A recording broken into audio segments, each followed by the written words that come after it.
हे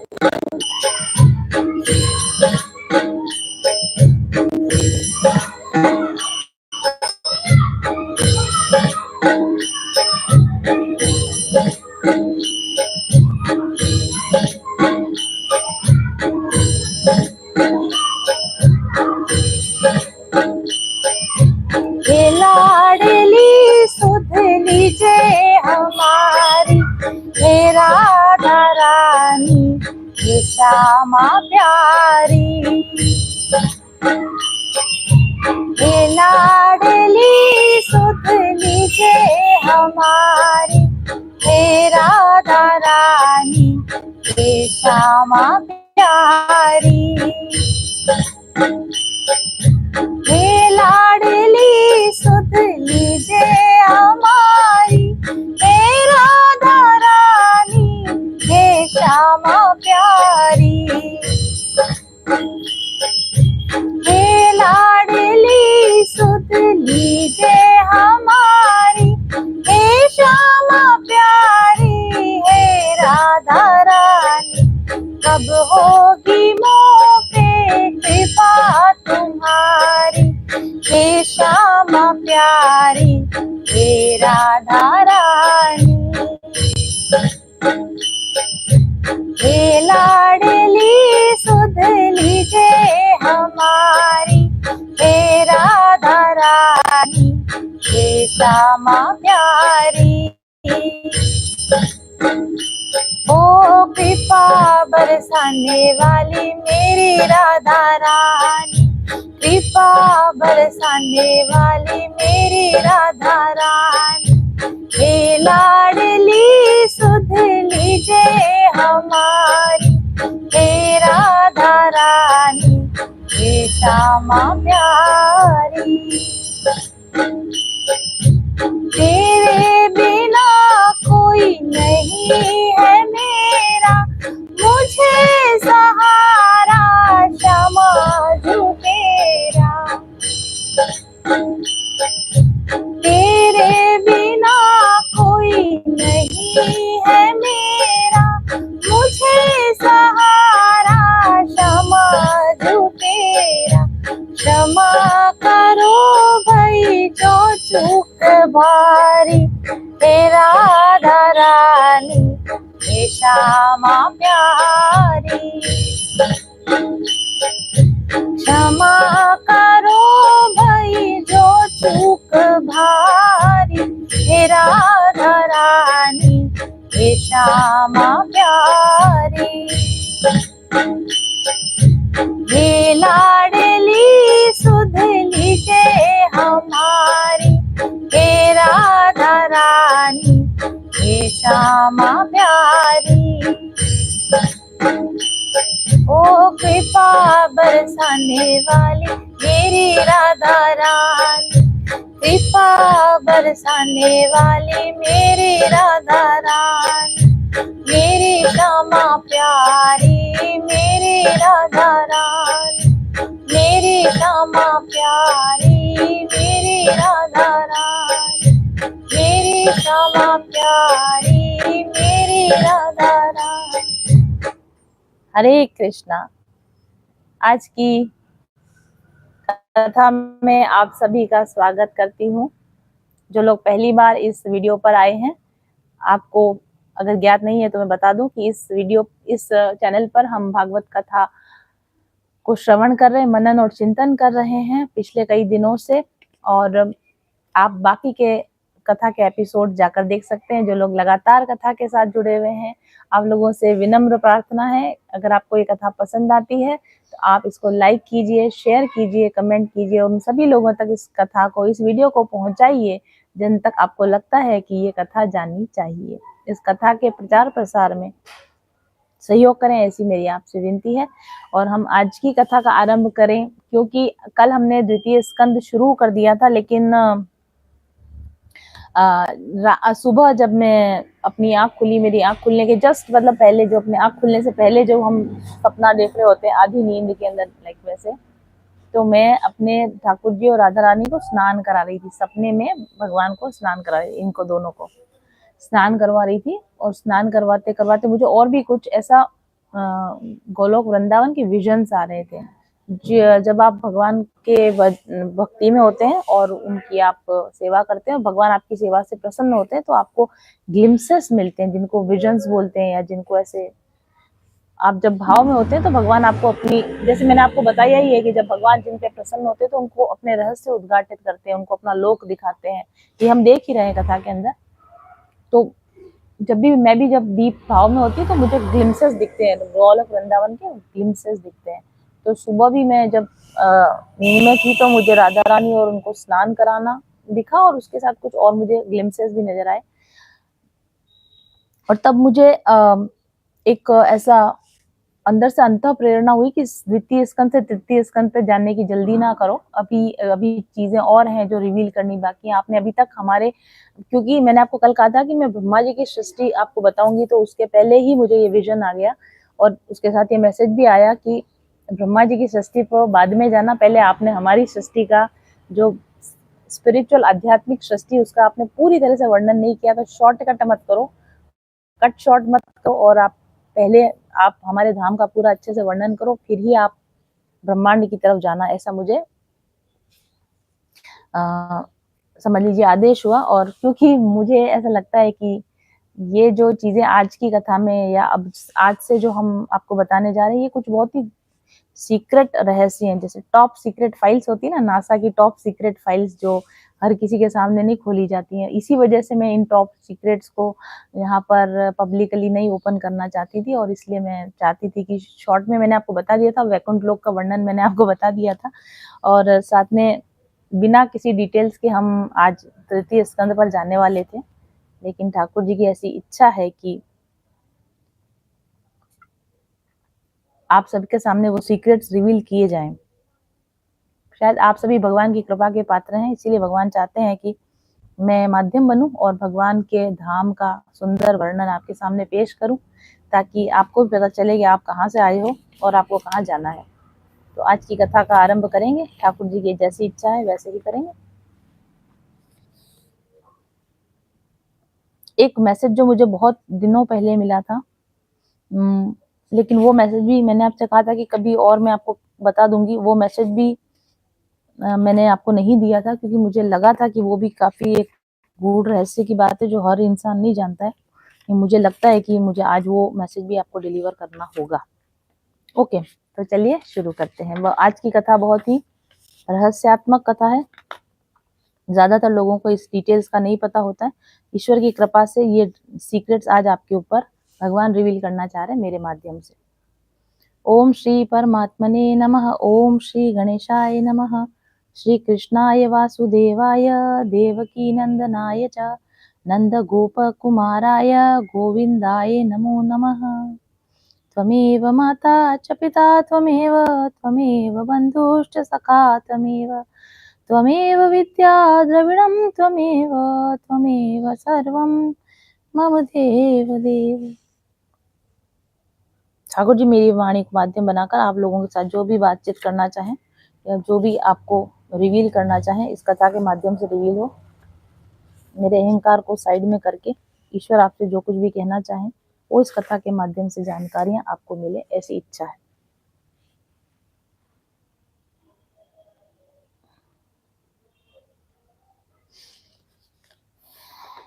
जो बहुत सारा बताना हो ना चीजें, तो यही समझ में नहीं आता कि इसको मैं शुरू कहाँ से करूं।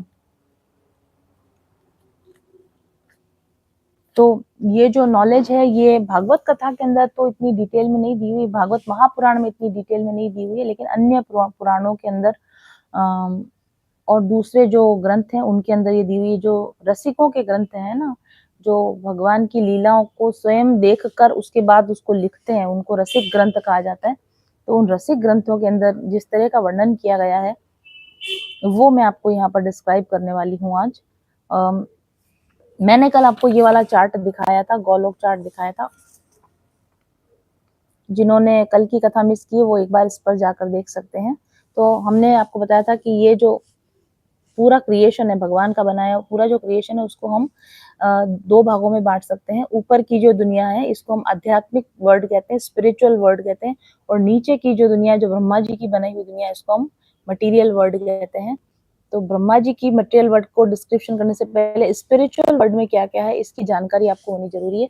गायत्री जी के सवाल का जो जवाब है भगवान और डिटेल में देना चाहते हैं कि नहीं, गायत्री जी के दिमाग में और गायत्री जी जैसे किसी के भी दिमाग में कभी भी जिंदगी में ये क्वेश्चन ना आए कि भगवान ने इम्परफेक्ट सृष्टि क्यों बनाई। भगवान की बनाई हुई सृष्टि परफेक्ट है और भगवान उसको आपके सामने पूरी डिटेल में बताना चाहते हैं कि वो कितनी मतलब उतनी डिटेल में तो मैं नहीं बता पाऊंगी क्योंकि हमें आगे भी बढ़ना है कथा में, लेकिन फिर भी कुछ ग्लिम्सेस आपको इस स्पिरिचुअल वर्ड के जरूर से देख के फिर हम आगे बढ़ेंगे।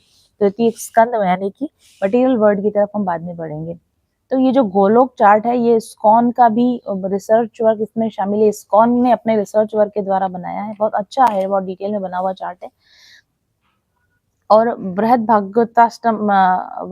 भागवतामृत के अंदर से, ब्रह्म संहिता के अंदर से, चैतन्य चरितामृत में से बहुत से रसिकों के ग्रंथ जो मैंने भी पढ़े हैं और मैंने कई से रेफरेंसेस भी लेकर देखे हैं और बहुत सारी डिटेल्स तो मैंने अपने हिप्नोथेरेपी सेशंस में देखी है, बहुत सारी डिटेल्स मैंने अपने मेडिटेशंस के अंदर देखी है और बहुत सारी डिटेल्स विजन्स मुझे ध्यान के दौरान विजन्स आते हैं, तो उन विजन से भी मुझे क्लियर हुआ है कि ये जो बताया जा रहा है ये क्या है। तो उन्हीं सब चीजों के निचोड़ से मैं आपको आज यहाँ बताना चाहूंगी स्पिरिचुअल वर्ल्ड कैसा है, भगवान का बनाई हुई सृष्टि कैसी है। ब्रह्म वैवर्त पुराण के अंदर, पद्म पुराण के अंदर, विष्णु पुराण के अंदर, हाँ, इन सब पुराणों के अंदर कहीं थोड़ी चर्चा आती है, कहीं थोड़ी चर्चा आती है। इन स्पिरिचुअल वर्ड्स की चर्चा जो आती है उसको हम मोटे मोटे तौर पर समझने की कोशिश करेंगे। तो जैसा मैंने आपको बताया कि भगवान का जो क्रिएशन है, जो सारी सृष्टि जो बनी हुई, जो विराट पुरुष के अंदर जो सारी सृष्टि बनी हुई ना, वो विराट पुरुष के अंदर जो बनी हुई सृष्टि वो यहाँ से शुरू होती है। ये ब्लू कलर जहाँ से शुरू हो रहा है, ये ब्लू कलर जो कारण ओशियन है, विरज रिवर भी हमारा पार्ट नहीं है। ये जो कारण ओशियन है और कारण ओशियन के बाद जो कारणोदक शाही विष्णु, ये भी मटेरियल क्रिएशन का पार्ट तो नहीं है, बट हाँ वी कैन से कि ये स्पिरिचुअल वर्ल्ड और मटेरियल वर्ल्ड के बीच का ये एक ट्रांजिशन जोन है। लाइक इसके ऊपर की जितनी भी है ये प्योर स्पिरिचुअल वर्ल्ड है, इसके नीचे का ये जो ब्लैक जोन है ये सारा मटेरियल जोन है और ये जो ब्लू कलर आपको दिख रहा है ये ट्रांजिशन जोन है। इसमें शक्तियां भी, इसमें स्पिरिचुअल पावर्स भी हैं और इसके अंदर मटेरियल ये भी इसके अंदर है, लेकिन नॉट एग्जैक्टली। आप इस ब्लू वाले रीजन को आप ज्यादातर स्पिरिचुअल मान सकते हैं, थोड़ा बहुत इसमें मटेरियलिस्टिक, क्योंकि माया का प्रभाव यहाँ पर है तो इसलिए मटेरियल के ऊपर जो आपको ये व्हाइट कलर इसके ऊपर जो दिख रहा है ना, इस पूरे पोर्शन में माया का प्रभाव नहीं है, इसलिए ये प्योर स्पिरिचुअल वर्ल्ड है। और ये वाला जो हिस्सा है इसमें माया का प्रभाव आ जाता है और जो ब्लैक वाला हिस्सा ये पूरा ही माया के प्रभाव में है। तो ये नीचे वाला जो हिस्सा है इसको हम कहते हैं भौतिक जगत यानी कि मटेरियल वर्ल्ड, और ऊपर की तरफ जो है जिसपे माया का प्रभाव नहीं होता इसको कहलाता है आध्यात्मिक जगत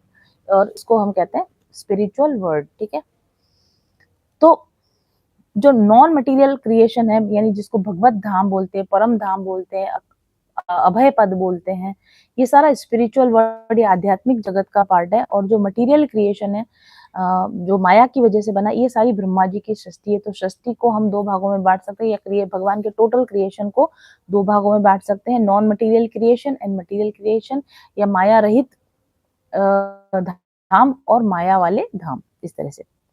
अब यहाँ पर यह है कि भगवान का जो जितने भी स्पिरिचुअल वर्ड्स है ना, स्पिरिचुअल वर्ड्स, अब मैं इनको बार बार आपको नहीं बताऊंगी, ये वाले जो वर्ड्स इनकी बात कर रहे हैं हम, जो स्पिरिचुअल वर्ड होते हैं ये भगवान का ही एक्सटेंशन होते हैं, भगवान का ही विस्तार होता है। वैसे तो हर चीज भगवान का ही एक्सटेंशन है, हर चीज भगवान का विस्तार है, लेकिन भगवत धाम के अंदर हर चीज भगवान खुद बनते हैं। वहां पे कुछ भी चीज भगवान से, माया से बनी हुई चीज नहीं होती वहां पर, क्योंकि मटेरियल वर्ल्ड में तो जो कुछ भी बना है किससे बनता है, माया से बनता है।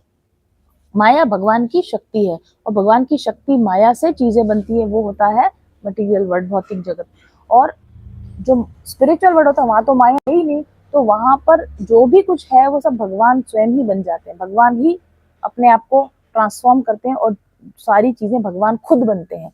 तो ये फर्क है हमारी सृष्टि में, जो जिस सृष्टि में हम रहते हैं और जिस सृष्टि में, जो सृष्टि भगवान की बनी हुई है, जो ब्रह्मा जी की बनाई हुई सृष्टि है, जो कि केओटिक सृष्टि है जिसमें प्रॉब्लम्स है, ये माया की बनाई हुई सृष्टि है। और जो भगवत धाम बने हुए वो बिना माया के बने हुए भगवान के विस्तार से बने हुए हैं। भगवान में और भगवान के धाम में कोई अंतर नहीं होता, यानी भगवान और भगवान का धाम, जैसे भगवान और गोलोक वृंदावन, भगवान और साकेत धाम, भगवान और वैकुंठ धाम, इनमें कोई अंतर नहीं है, क्योंकि भगवान का धाम खुद भगवान ही बने हुए होते हैं। ठीक है, ये सारी नॉलेज जब मैंने आपको बताया कि तपस्या करी इन्होंने, ब्रह्मा जी ने तपस्या करी, ब्रह्मा जी ने तपस्या करके क्या किया, ब्रह्मा जी को भगवान ने कहा कि आओ मैं अपना लोक दिखाऊं, और भगवान ने उनको कौन सा लोक दिखाया, वैकुंठ लोक दिखाया। मैं आपको ये आगे ये भी बताऊंगी कि भगवान ने उनको वैकुंठ लोक क्यों दिखाया और उनको ये गोलोक क्यों नहीं दिखाया। हालांकि भगवान ने गोलोक भी देखा था, और जो मेरे को आज प्रेरणा हुई, मैंने इसीलिए वैकुंठ लोक को, गोलोक को बिल्कुल स्किप कर दिया था। वैकुंठ का मैंने फिर भी आपको थोड़ा बहुत कुछ बताया, क्योंकि भागवत में यही लिखा है कि ब्रह्मा जी ने गोलोक के दर्शन किए, वैकुंठ के दर्शन किए, और लेकिन ये जो ऊपर वाला वर्ड है और ज्यादा ऊपर वाला वर्ड है, ये मैंने पूरा पार्ट स्किप कर दिया था कथा से। लेकिन आज की प्रेरणा ये है कि वहीं से शुरू करो, टॉप मोस्ट से ही शुरू करना है, तो टॉप मोस्ट से ही शुरू करेंगे। तो गोलोक कब देखा भगवान ने, कैसे देखा, इसके ऊपर भी मैं आपको चर्चा करके बताती हूँ। तो एक बार क्या हुआ कि, अब मैंने ये कहाँ पढ़ा या कहाँ सुना ये मुझे नहीं याद आ रहा, लेकिन मैंने कहीं ना कहीं इसको जरूर सुना या पढ़ा है। तो एक बार ये हुआ कि पांडवों की, जब पांडवों ने इंद्रप्रस्थ बनाया था, और इंद्रप्रस्थ में उनको बनाना था, अपना असेंबली हॉल बनाना था, सभा भवन बनाना था। तो सभा भवन बनाने के लिए मीटिंग हुई कि कैसा सभा भवन बनना चाहिए। तो विश्वकर्मा भगवान ने बनाया था सारा, तो विश्वकर्मा भगवान को बुलाया, उनको डिजाइन आर्किटेक्ट उन्होंने बना के दिखाया। तो वो पूछ रहे थे कि भाई सबसे बेटर, जैसे कल भी मैंने कहा था कि हम कुछ बनाना चाहते तो रेफरेंस ले, इससे बेटर किसने कहा कब बनाया।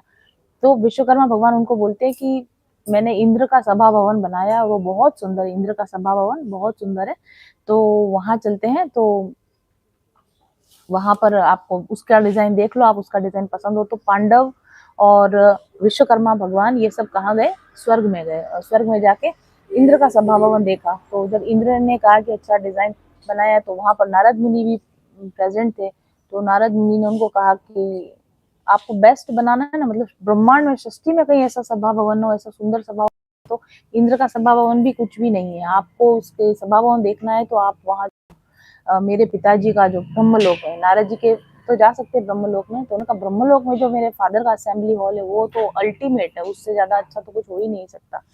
तो फिर ये लोग सभी जने गए ब्रह्मलोक, गए ब्रह्मलोक में, जाके ब्रह्मलोक का असेंबली हॉल देखा, वास्तव में बहुत अच्छा था, बहुत सुंदर था। तो ब्रह्मा जी ने बोला कि अच्छा आप अल्टीमेट ब्यूटीफुल चीज देखना चाहते हो, ये तो मेरा असेंबली हॉल, तो मेरा असेंबली हॉल तो कुछ भी नहीं है, आप एक काम करो, क्योंकि मैं विष्णु लोक गया हूँ, वैकुंठ गया हूँ मैं, तो वैकुंठ के अंदर आपका असेंबली हॉल देखना, देखो वहां कैसा बना हुआ है। तो ये सभी जने फिर देवी देवता, नारद जी, ब्रह्मा जी और पांडव, ये सब कहाँ गए, वैकुंठ धाम गए ऊपर। और वैकुंठ धाम में जाके विष्णु भगवान ने उन सबका स्वागत किया, उन्होंने कहा अच्छा डिजाइन देखना है, असेंबली हॉल की डिजाइन देखना है। तो विष्णु भगवान ने उनको अपना असेंबली हॉल दिखाया, है ना। और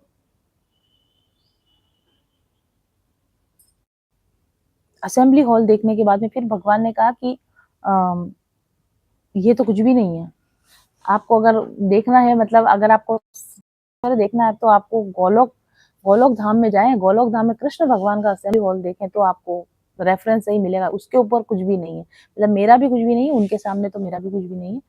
तो इन सब ने डिसाइड किया कि चलिए हम क्या करते हैं कि गोलोक धाम चलते हैं, और वहां पर क्या बना रखा वो देख कर आते हैं। तो ये सभी लोग कारण ओशियन को पूरा क्रॉस करके, विरज रिवर को क्रॉस करके, और वैकुंठ धाम को भी क्रॉस करके, साकेत धाम को भी क्रॉस करके, और कहाँ गए, एंट्री, गोलोक धाम की एंट्री पर गए। गोलोक धाम की एंट्री पर वहां के द्वारपाल खड़े थे, गोप गोपियां ही, वहां के द्वारपाल सब गोप गोपियां ही होते हैं। तो वहां के गोप गोप जो थे, गोप बालक जो थे, जो वहां के सिक्योरिटी गार्ड थे, उन्होंने उनको ऐसे रोका कि hey, रुको, अंदर नहीं जा सकते, आप कौन हो, कहाँ से आए हो। तो उन्होंने कहा भाई मैं विष्णु हूँ, और ये ब्रह्मा जी हैं, हमारे ब्रह्मांड के ब्रह्मा जी हैं, मैं ब्रह्मांड का विष्णु हूँ, और ये हमारे देवी देवता इंद्र हैं, और हम कृष्ण भगवान से मिलना चाहते हैं। तो उन्होंने बोला कि कौन से ब्रह्मांड से आए हो आप, क्योंकि इतने सारे ब्रह्मांड है, असंख्य असंख्य ब्रह्मांड, मैंने आपको बताया इतने सारे ब्रह्मांड, कौन से विष्णु हो, कौन से ब्रह्मा, हमें क्या पता है, तो इतने सारे यहाँ तो आते ही रहते हैं, विष्णुओं की ब्रह्माओं की लाइन लगी रहती है, कौन से, क्या रेफरेंस है आपका, आईडी कार्ड दिखाओ आपका, कौन से ब्रह्मांड से आए हो आप। तो वो सब एक दूसरे का मुंह देखने लगे, विष्णु भगवान और ब्रह्मा जी एक दूसरे का मुंह देखने लगे, अच्छा और भी कोई ब्रह्मांड होते हैं क्या, मतलब हमें तो लगता था हम ही सबसे टॉप मोस्ट है, हमसे ऊपर कोई है ही नहीं। तो वहां आके पता चला कि नहीं, हमारे जैसे तो यहाँ असंख्य है, अनगिनत है। तो फिर रेफरेंस दिया ब्रह्मा जी ने कि वो हम उस ब्रह्मांड से आए हैं जहाँ पे एक बार वामन अवतार हुआ था, वहाँ राजा बलि था और वहाँ वामन अवतार हुआ था। और फिर वामन भगवान ने 3 पैरों में अपनी धरती नापी थी ना, तो वो ब्रह्मांड का अंडा फूटा था। आप लोगों को शायद स्टोरी पता हो। परत थी, सबसे ऊपरी परत थी, प्रोटेक्टिव लेयर, वो फट गई थी, भगवान के अंगूठे से फट गई थी। और कारण जल, जो कारण रिवर जो है ना, जो मैं आपको रोज बता रही हूँ, कारण जल फूट के उस ब्रह्मांड के अंदर आ गया था। तो वो कारण जल अगर ब्रह्मांड में आ जाता तो पूरा ब्रह्मांड ही प्रलय आ जाती। तो उस जितना भी वो फटा हुआ हिस्सा था, वहां से उसको रिपेयर करके ब्रह्मा जी ने वो जितना भी जल आया था उसको कमंडल में, अपने कमंडल में कैरी कर लिया था, उसको अपने कमंडल में इकट्ठा कर लिया था। और फिर जब वामन अवतार की से पूजा हुई थी, तो उस जल से ही भगवान के चरण कमल धोए थे ब्रह्मा जी ने। और वही जल उन्होंने फिर वापस धो के वापस अपने चरण कमंडल में इकट्ठा कर लिया, और वही जल गंगा नदी के रूप में धरती पर आया। तो ये बात उन्होंने बताई कि वो वाला फटा हुआ ब्रह्मांड, वो जो फूटा हुआ ब्रह्मांड है, वहां से हम आए हैं।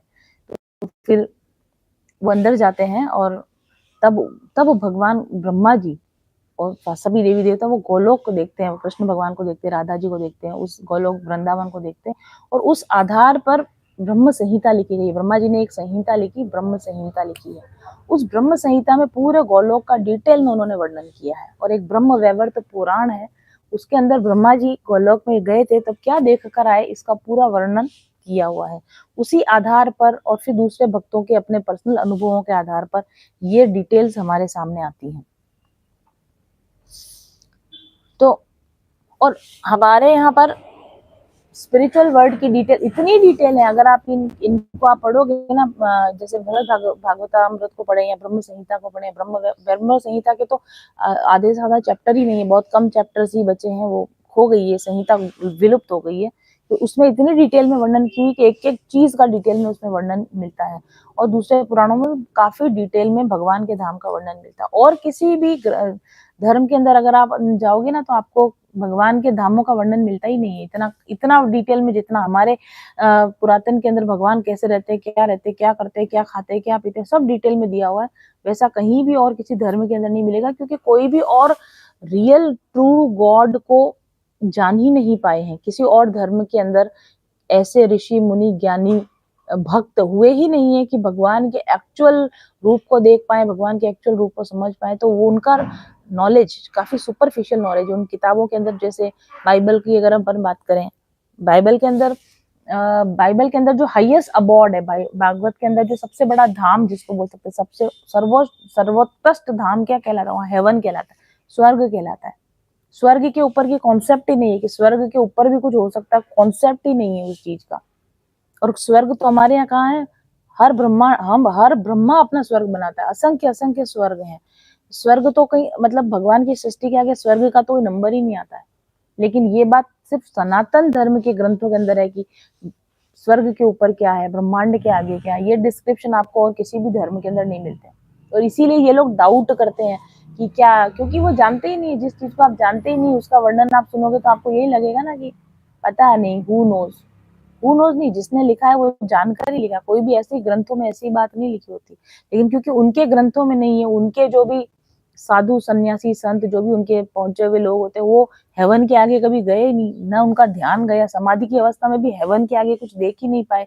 यही वजह है कि उनके धर्मों के अंदर ये सारी जानकारी आपको नहीं मिलेगी। इसलिए ये सारी जानकारी दूसरे लोगों को क्यों नहीं पता है, इसलिए नहीं पता नहीं है कि क्योंकि ये हमने हमारे अपने मर्जी से लिख दिया है। हम उनके धर्मों में कोई ऐसे संत सन्यासी हुए ही नहीं जो हेवन के लेवल के ऊपर भी कुछ है उसको पहुंच सके, वहां तक उनकी सोच नहीं पहुंची, वहां तक उनकी कॉन्शियसनेस पहुंची ही नहीं है। क्रिश्चियंस के अंदर अगर आप पढ़ोगे ना, बाइबल के अंदर तो हेवन होता है, और उनको पूछो अच्छा मरने के बाद क्या करेंगे, अच्छे काम करोगे तो कहाँ जाओगे, हेवन में जाएंगे, स्वर्ग में जाएंगे।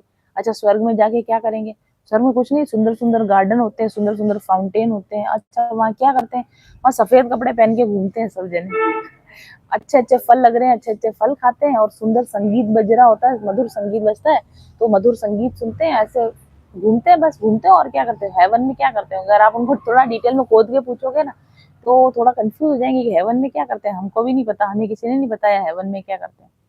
और हेवन में गॉड का कोई कॉन्सेप्ट ही नहीं है। गॉड कहाँ है? गॉड होंगे हेवन में कहीं, उनके थ्रोन पे कहीं बैठे हुए होंगे, लाइट उनके चेहरे से लाइट निकल रही है और वो लबादा पहन के गॉड बैठे हैं। गॉड का क्या है? गॉड का क्या काम है? गॉड का कुछ काम नहीं, गॉड भी बैठे हैं, हम भी बैठे हैं। ये है उनका, इसके आगे उनकी सोच ही नहीं जाती है। और अगर आप बौद्ध धर्म या हमारे जैन धर्म के अंदर आप जाएंगे, वहां निर्वाण की बात करते हैं, मोक्ष की बात करते हैं। वो स्वर्ग वगैरह को तो मानते हैं, स्वर्ग नरक को तो मानते हैं, लेकिन अल्टीमेट हाईएस्ट अबॉर्ड जिसकी वो बात करते हैं, जो हाईएस्ट अबॉर्ड की अगर वो बात करते हैं, तो जो भगवान महावीर की बात करते हैं, भगवान बुद्ध की बात करते हैं, ये कौन से लोग हैं? ये जनलोक, तपलोक, ये यहाँ की बात होती है, जहां पर इस तरह के पहुंचे हुए, जैसे बुद्ध भगवान जिस लोक तक जाएंगे, मैक्स टू मैक्स ब्रह्म लोक तक जा सकते हो, जो इस तरह के अरिहंत होते हैं, है ना, जो ये सिद्ध और अरिहंत जिनकी ये बात करते हैं, जिनको ये अपना टॉप मोस्ट सुप्रीम पावर मानते हैं कि अब अरिहंत हो गए, अब हम, है ना, या हम सिद्ध हो गए, अरिहंत हो गए। सिद्धों और अरिहंतों की जो दुनिया होती है वो भी ब्रह्मांड के अंदर ही होती है। ये तप लोग, जन लोग, ब्रह्म लोग, ये जो है ना, ये सिद्धों की अरिहंतों की ये दुनिया है। तो ज्यादा से ज्यादा कहाँ जाओगे आप? निर्वाण हो जाएगा तो कहाँ जाओगे? तप लोक में जाओगे, जन लोक में जाओगे, महर लोक में जाओगे, ज्यादा से ज्यादा होगा तो ब्रह्म लोक में जाओगे। और ज्यादा ही निर्वाण की अवस्था आ गई तो ब्रह्मलोक के ऊपर क्या है? फिर कारण ओशन में डूब के मर जाओगे। मतलब कि कारण ओशन में जाओगे, कारण ओशन में क्या होगा? एग्जिस्टेंस खत्म हो जाएगी, क्योंकि आपका चिंदी चिंदी बिखर जाएगी। कारण ओशन तक जाने का क्या मतलब है? कि आपके जो मॉलिक्यूल्स थे वो तत्वों में टूट गए, तत्व फिर वापस किस में टूट गए? महतत्व में टूट गए, महतत्व फिर इस तरह से, तो आपका एग्जिस्टेंस ही खत्म हो जाएगा। जो निर्वाण की परिभाषा है बौद्ध धर्म में, जो निर्वाण की परिभाषा वो क्या है? वो कारण ओशन में जाके विलीन हो जाना, अपने अस्तित्व को समाप्त कर देना, क्योंकि वो आत्मा को मानते ही नहीं है। पुनर्जन्म को तो मानते हैं, लेकिन आत्मा अमर होती इस सिद्धांत को नहीं मानते। उनको ऐसा लगता है कि ये जो हमारा एग्जिस्टेंस है, इसको एक लेवल पे जाके विलीन किया जा सकता है, इसको खत्म किया जा सकता है, जिसको पूर्ण निर्वाण की अवस्था बोलते हैं, कि जहाँ कुछ भी नहीं बचता है। मतलब इतना खत्म कर दो, कर्म वगैरह सब इतना खत्म कर दो कि कुछ बचे ही ना। तो वो कुछ बचे ही ना, वो अवस्था कहाँ होती है? कारण जल की अवस्था होती है। वहां पर सब चीजें केवल अपनी प्राइमोडियल फॉर्म में होती है। तो बौद्ध धर्म, जो आपका जैन धर्म है ना, वो आपको ज्यादा से ज्यादा ब्रह्मलोक तक लेके जाएगा, ज्यादा होगा तो कारण ओशन तक लेके जाएगा। और जो बौद्ध धर्म है, तो वो आपको कारण ओशन में ले जाके छोड़ देगा, आपकी चिंदी चिंदी बिखर जाएगी, आपका एग्जिस्टेंस ही खत्म हो जाएगा। उसके ऊपर कौन सा वैकुंठ लोक और उसके ऊपर कौन से कृष्ण भगवान, इनको ये पहुंच ही नहीं है। इनकी इनकी इन धर्मों की वो भगवान के उस लेवल तक इनकी पहुंच ही नहीं बन पाई, इसलिए इन्होंने इनके वर्णन नहीं किए हैं। लेकिन हमारे जो ऋषि मुनि, ज्ञानी, ब्रह्म ऋषि, महर्षि, अपने ध्यान के द्वारा, अपने योग के द्वारा, बल्कि सशरीर, क्योंकि अपने यहाँ तो नारद जी हैं, सनकादि ऋषि हैं, तो सशरीर वैकुंठ लोक में भी भ्रमण करते हैं, ये गोलोक में भी भ्रमण करते हैं, सब जगह भ्रमण करते हैं। तो इनके जो देख कर आए हैं, उसके जो वर्णन है वो हमारे ग्रंथों में मिलते हैं, इसलिए हमारे यहाँ इतना वर्णन मिलता है, बाकी और कहीं भी इतना वर्णन नहीं मिलता है। ठीक है, तो जो स्पिरिचुअल वर्ड है, इसकी क्या खासियत होती है? स्पिरिचुअल वर्ड एक तो इटर्नल होता है। प्रलय आ गई, खत्म हो गया, नहीं, प्रलय नहीं आती, खत्म नहीं होता, हमेशा होता है। और स्पिरिचुअल वर्ड में परफेक्ट क्रिएशन होता है, परफेक्ट क्रिएशन, ऐसा कुछ भी नहीं, आप वहां कोई गलती निकाल ही नहीं सकते, वहां कोई कमी निकाल ही नहीं सकते। ठीक है, तो गॉड ने जो क्रिएशन बनाया वो तो परफेक्ट ही क्रिएशन बनाया, और ब्रह्मा जी ने वो क्रिएशन बनाया, वो सारा इम्परफेक्ट क्रिएशन बनाया। गॉड क्या करते हैं कि अगर कोई भी क्रिएशन करना चाहता है ना, तो उसको पूरी अपॉर्चुनिटी देते हैं कि जाओ अपना क्रिएट करो। तो जो भी सोल्स जो स्पिरिचुअल वर्ल्ड के अंदर ये इच्छा करती है कि हम भी कुछ क्रिएट करें, हम भी कुछ बनाए, तो उनको भगवान बाहर निकाल देते स्पिरिचुअल वर्ल्ड के, जाओ अपना क्रिएट करो, सजा के तौर पे नहीं कि जाओ एक्सपेरिमेंट करो, जाओ बनाओ। तो इसलिए ब्रह्मा जी की जो सृष्टि होती है वो इम्परफेक्ट सृष्टि होती है, और भगवान की बनाई हुई जो सृष्टि होती है वो परफेक्ट सृष्टि होती है। और एक बार बनने के बाद बन गई, उसको रिफॉर्म हो सकता है, उसमें रूप बदल सकता है, ट्रांसफॉर्मेशन हो सकता है, ऐसे खत्म नहीं हो जाएगी, बिल्कुल जीरो नहीं हो जाएगी कभी। तो सबसे ऊपर भगवान का जो सबसे उच्च अबॉर्ड होता है उसको बोलते हैं गोलोक धाम बोलते हैं, या इसको गोलोक वृंदावन, जो पिंक कलर वाला है इसको गोलोक वृंदावन या गोलोक धाम बोलते हैं। और इसकी आकृति जो होती है कमल के पुष्प, कमल की पंखुड़ियां ना, जो सहस्त्र कमल दल बोलते हैं, हजारों हजारों कमल की पंखुड़ियां, अगर एक के ऊपर एक आउटर लेयर्स, फिर उसके बाहर एक, फिर उसके बाहर एक लेयर, फिर उसके बाहर एक लेयर, इस तरह से इसका जो आर्किटेक्चर बना हुआ है ना, कमल के पुष्प के समान बना हुआ है, कि सहस्त्रों कमल की दल अंदर लेयर में, फिर एक कॉन्सेंट्रिक लेयर्स में बना हुआ है, इस तरीके से इसका डिजाइन बना हुआ है। आप लोगों के घरों में श्री यंत्र होगा, अगर बहुत कुछ जो हमारे, ये श्री यंत्र क्या चीज है आपके, ऐसा है किसी के घर में? क्या ये दिख रहा है आपको?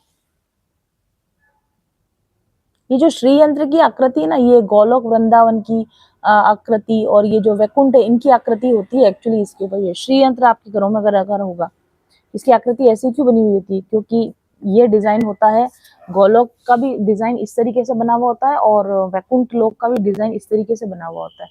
ये कहीं ना कहीं ना एक तरह का सिंबॉलिक लैंग्वेज है, क्योंकि हर धाम का यंत्र होता है।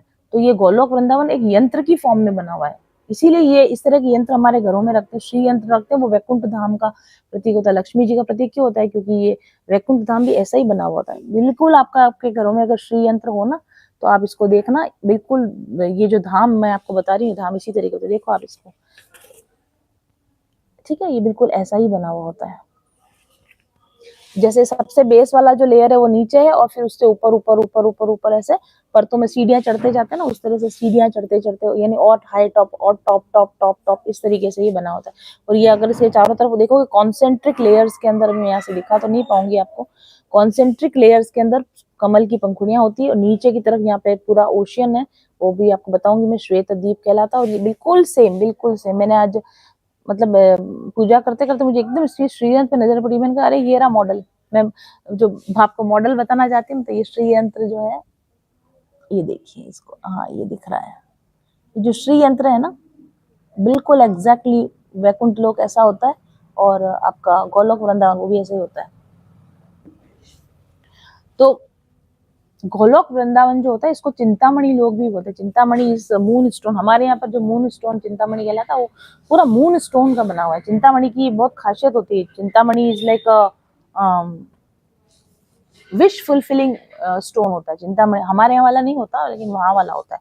विश फुलफिलिंग स्टोन जो होता है चिंतामणि, उससे ये पूरा स्ट्रक्चर बना होता है, और यंत्र की फॉर्म में बना होता है। कैसा यंत्र मैंने आपको बता दिया। और ये वाला जो लोक है ना, इसमें हर चीज, इसमें रहते हैं कौन? भगवान रहते हैं, और सेल्फ रियलाइज जो सोल्स रहती है, पूर्ण रूप से आत्मज्ञान को प्राप्त भगवान की जो भक्त सोल्स होती हैं, वो यहाँ पर रहती हैं, ठीक है? वो किसी भी फॉर्म में रह सकती है। घास का तिनका तिनका कॉन्शियस है वहां पर, घास का तिनका, कोई पेड़, उस पेड़ की एक एक पत्ती, एक एक फूल, फूल की एक एक पत्ती, पानी अगर बह रहा है तो वो, पशु पक्षी अगर वहां पर हैं तो, फल फूल अगर वहां लग रहे हैं तो, हर चीज वहां पर कॉन्शियस होती है। हर चीज या तो ईश्वर की बनी हुई है, या फिर ईश्वर का कोई भक्त ने उस फॉर्म को ले रखा है। जैसे वहां जो काउज होती हैं, जो सेल्फ रियलाइज सोल्स होती है ना, वो वहाँ काउज की फॉर्म में रहती है, गायों की फॉर्म में रहती है। खरगोश या उस तरह के जो जानवर होते हैं जो राधा रानी को प्रसन्न करते हैं, तोता, मैना, पपीहा, इस तरह की जितने वहां पे बना हुआ चीजें हैं, वो या तो भगवान स्वयं बने हुए होते हैं, या फिर सेल्फ रियलाइज सोल्स अपने आप को उन रूपों में वहां रखती है, ताकि कि वो भगवान की सेवा कर सके। इसको सालोक की मुक्ति बोलते हैं। 4 तरह की मुक्ति होती है, आगे भी मैं आपको बताऊंगी। सालोक की मुक्ति जो होती है, सेम लोक, जिस लोक में भगवान रहते हैं उसी लोक में, हम कहते हैं हम तो सेम सिटी से हैं, तो ऐसे जो लोग होते हैं, वो उनको सालोक की मुक्ति मिली हुई होती है। यानी कि जिस लोक में भगवान रहते हैं उसी लोक में वो रहते हैं, तो भगवान को देखते रहते हैं वो, कि हाँ भगवान लीलाएं करते हैं, वो उनको साक्षात सालोक की मुक्ति में आप देख सकते हो भगवान को। तो ये काउज वगैरह जो होती है, भगवान की गायें जो होती है, सब सालोक की मुक्ति वाली आत्माएं होती है। भगवान की गायें भी ऐसे गायें नहीं है, वो सभी सेल्फ रियलाइज्ड सोल्स हैं, जिनको भगवान प्यार करते हैं, वो काउज की फॉर्म में वहां पर रहती है। और कृष्णा जो है वहां पर सुप्रीम लॉर्ड कृष्णा, अभी अभी आपको मैं बताऊंगी। बहुत सारे लोगों को ये भी कंफ्यूजन होता है कि विष्णु भगवान के अवतार राम है, विष्णु भगवान के अवतार कृष्ण है, सबसे ऊंचे नारायण है, कुछ को लगता है सबसे ऊंचे सदाशिव हैं, भगवान शिव हैं। तो ऐसा नहीं है, कृष्ण भगवान सबसे सुप्रीम लॉर्ड है। वो कैसे है वो मैं अभी आपको बताऊंगी। ये जो माला होती है ना, माला में 108 मणियां होते हैं। वो 108 मणियां कौन क्यों होते हैं? क्योंकि कृष्ण भगवान के पास एक माला है, उसमें 108 मणियां हैं। 108 मणियां इसलिए क्योंकि गोलोक धाम में 108 तरह की काउज के टाइप्स हैं, वैरायटी ऑफ काउज। 108 तरह की काउज हैं वहाँ गोलोक के अंदर। उन सबके पर्टिकुलर मतलब वैरायटी है ना, तो हर वैरायटी का अपना नाम है। सुरभि, कामधेनु, ये गायों के नाम, वैरायटी होती है गायों की। तो भगवान गौचारण के लिए जाते हैं गोलोक में, भगवान गौचारण के लिए जाते हैं ना, तो शाम के समय फिर गायों को काउंट करना होता है ना, कि उनको तो एक एक काउंट करते हैं कि सारे नाम लिए कि ना लिए, तो वो 108 की माला पे वो एक एक गाय का नाम लेते हैं। तो जिन जिन गाय का नाम लेते हैं वो गाय के झुंड भगवान के पास में आ जाते हैं, इसलिए 108 माला इसलिए होती है।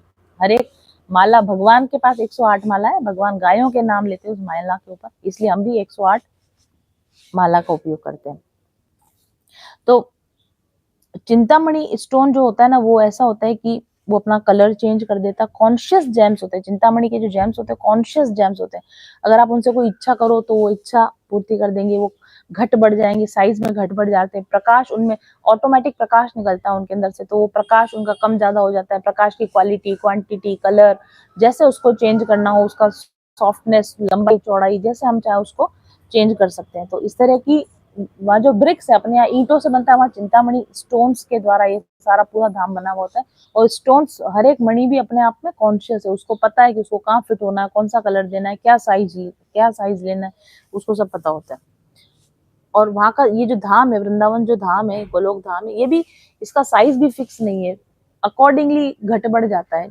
जैसे ये जो जैसे इंद्र का भी सभागार होता है, वो भी ऐसा ही होता है कि ज्यादा लोग आ गए तो कमरे की साइज अपने आप बड़ी हो जाती है, कम लोग बैठे तो कमरे की साइज छोटी हो जाती है। तो गोलोक वृंदावन में हर चीज एक्सपांडेबल एंड रीसाइजेबल है ना। अब आप सोचो कि कमरे भी रीसाइज हो जाते हैं, ऐसा नहीं कि कमरा एक बार में बन गया। तो वहां पे कमरों को या एरियाज को कुंज बोलते हैं, कुंज और निकुंज बोलते हैं। तो कुंजों की साइज, निकुंजों की साइज घट बढ़ सकती है अकॉर्डिंगली, मतलब जैसे रिक्वायरमेंट हो वैसे घट बढ़ जाती है। और नंबर भी, नया निकुंज बनना होता है, नया नया निकुंज प्रकट हो जाता है, और नए निकुंज के अंदर काम हो गया, लीला हो गई, फिर वो निकुंज वापस से एब्जॉर्ब हो जाएगा, वापस खत्म भी हो जाएगा, मतलब एब्जॉर्ब हो जाएगा, अंतर ध्यान हो जाएगा। फिर वापस अगर कोई निकुंज है उसको चेंज करना है, उसका ट्रांसफॉर्मेशन करना है, तो वो निकुंज ट्रांसफॉर्म हो जाएगा। तो वहां पे इंटीरियर डेकोरेशन सिर्फ निकुंजों के अंदर नहीं हो रहा, निकुंज खुद भी नई बन रही है, छोटी बन रही है, बड़ी बन रही है, जैसे चाहिए वैसे कमरे वगैरह वहां बन जाते हैं। इस तरह का गोलोक वृंदावन का बनावट होती है। जस्ट इमेजिन करते रहना, जिसने थोड़ा बहुत अनुभव किया है तो वो कर पाएगा, नहीं तो आप ऐसे अनुभव कीजिए कि कैसा होता होगा वहां पर। वहां की गोलोक वृंदावन की हर चीज कृष्ण भगवान की सेवा के लिए बनी हुई, हर चीज कृष्ण की सेवा के लिए बनी हुई। ये जो सेवा का भाव आया है ना, ये गोलोक वृंदावन से आता है। अभी मैं आगे और बताऊंगी आपको, जैसे पुष्टि मार्गी वगैरह जो श्रीनाथ जी की अष्टयाम सेवा होती है, तो अष्टयाम सेवा का ये जो आया कहाँ से, ये सबसे पहले कहाँ शुरू, ये कॉन्सेप्ट है कहाँ, ये कॉन्सेप्ट गोलोक वृंदावन से आया है। क्योंकि वहां पर जितनी भी सेल्फ रियलाइज जो सोल्स होती हैं, वो किसी न किसी फॉर्म में कृष्ण भगवान की सेवा कर रही है, कृष्ण भगवान का। अब हमारे सनातन धर्म में देखो, जो मोक्ष मांगा जाता है ना, तो हमारे यहाँ मोक्ष ऐसा नहीं मांगा जाता। ये हमारे यहाँ जो भक्त होंगे, वो जब भक्तों की बात कर रही हूँ, भक्त आप स्वर्ग नहीं मांगेंगे, भक्त कभी आपसे ये नहीं कहेंगे कि ब्रह्म, मुझे अभी राजर्षि बना दो, ब्रह्मर्षि बना दो, मैं सत्य लोक में रहूं, महर लोक में रहूं, जनलोक में रहूं, तप लोक में रहूं, ब्रह्म लोक में रहूं। कोई भी सेल्फ रियलाइज सोल्स ये नहीं चाहती कि हम इन लोकों के अंदर रहें। कोई भी सेल्फ रियलाइज सोल ये नहीं चाहेगी कि हमारा मोक्ष हो जाए, निर्वाण हो जाए, कोई नहीं चाहे। निर्वाण हो जाएगा तो उसका तो एग्जिस्टेंस ही खत्म हो जाएगा, और एग्जिस्टेंस खत्म हो जाएगा तो भगवान की सेवा कैसे करेंगे। इसलिए जो भी भगवान के भक्त होते हैं ना, वो ना तो ऊपरी लोकों में जाना चाहते हैं, ब्रह्मलोक तक के जितने भी लोग हैं सबको डिसरिगार्ड कर देते हैं। ब्रह्मलोक तक भी अगर मिलेगा तो, क्योंकि ब्रह्मलोक तक भी जाने के बाद में अल्टीमेटली आपको फिर से नीचे के लोकों में आना पड़ेगा, रहोगे तो आप ब्रह्मांड में जन्म मरण के चक्कर में ही रहोगे। इसलिए जो सेल्फ रियलाइज सोल्स होती है, वो ब्रह्मांड के अंदर किसी भी टॉप मोस्ट लेयर पर नहीं जाना चाहती। जो सेल्फ रियलाइज सोल्स होती है, वो ब्रह्मांड के बाहर कारण जल में निर्वाण भी नहीं पाना चाहती हैं। वो कहाँ जाना चाहती है हमेशा, वो उनके टेस्ट के हिसाब से, मतलब वो कौन से भगवान को मानते हैं, राम को मानते हैं तो वो चाहेंगे कि हम राम की सेवा करें, तो साकेत धाम को प्राप्त होती है। जो विष्णु भगवान को मानते हैं वो विष्णु वैकुंठ लोकों को प्राप्त होते हैं, और जो कृष्ण भगवान को मानते हैं वो ये चाहेंगे कि हमको डायरेक्टली गोलोक में ही सेवा मिले। क्योंकि जो भगवान के प्रिय भक्त होते हैं वो मुक्ति नहीं चाहते, वो सेवा चाहते हैं, वो भगवान का सानिध्य चाहते हैं, और भगवान का प्रेम चाहते हैं, भगवान को प्रेम देना चाहते हैं, भगवान को सेवा देना चाहते हैं। इसलिए जितनी भी एक्चुअल भक्त लोग होते हैं, भी सेल्फ रियलाइज सोल्स होती है, वो हमेशा क्या चाहती हैं कि वो धाम, भगवत धाम को प्राप्त करें, मुक्ति प्राप्त करना नहीं चाहते हैं। तो यहाँ पे इन गोलोक धाम के अंदर जितनी भी सोल्स होती हैं, ये सब कॉन्शियस सोल्स होती हैं, और ये भगवान की सेवा करती हैं। अब पेड़ भी है ना, वो भी कॉन्शियस है, वो उसने भी मांगा है, मतलब उसको मिला है, रोल मिला है, तो मांगते नहीं है, जो भी रोल मिल जाए। और ये ऐसा भी नहीं है कि वहाँ फिक्स्ड रोल है, अगर आज एक सखी है तो वो पेड़ बन के सेवा करना चाहेगी तो पेड़ बन जाएगी, झूला बन के सेवा करना चाहेगी, झूला बन जाएगी। कोई गहना बन के सेवा करना चाहेगी तो गहना बन जाएगी। ये सेल्फ रियलाइज सोल्स अपने आप से अपने आप फॉर्म चेंज कर लेती है वहाँ पे, कि भगवान को अभी किस चीज की आवश्यकता है, भगवान को अभी किस सेवा की आवश्यकता है, वो अपना रूप बदल के भगवान को वही सेवा देने लग जाते हैं। भगवान को दूध पीने की इच्छा है तो वो काऊ बन जाएगी, गाय बन जाएगी। भगवान को नृत्य करने की इच्छा है तो वो ढोलक बन जाएगी, मृदंग बन जाएगी। भगवान को पुष्पों के हार पहनने की इच्छा है तो वो फूलों से भरी हुई लता बन जाएगी। वहां पे सोल्स इस तरीके से अपने आप को भगवान की सेवा के लिए क्या करती, बदल लेती है। और अगर मान बाई देवे कोई सखी है, वो आम का पेड़ बनी हुई है, और वहां से भी सखी फॉर्म में, मतलब लेडी फॉर्म्स में वहां रहते हैं, जेंट्स भी रहते हैं, गोप भी रहते हैं वो, लेकिन वो बाहर की तरफ आउटर स्कर्ट्स में रहते हैं। अंदर बिल्कुल इंटरनली वहां पर सभी कृष्ण ही केवल एक मेल रहते हैं, बाकी राधा रानी रहती है और बाकी सारी सखियां फीमेल फॉर्म में रहती है इंटीरियर में, है ना, निकुंज के अंदर। बाकी बाहर गोलोक भी है, गोलोक में वापस गोकुल भी है, मथुरा द्वारिका, वहां पर तो आपको दोनों फॉर्म्स मिलेंगी, मेल फीमेल दोनों मिलेंगे।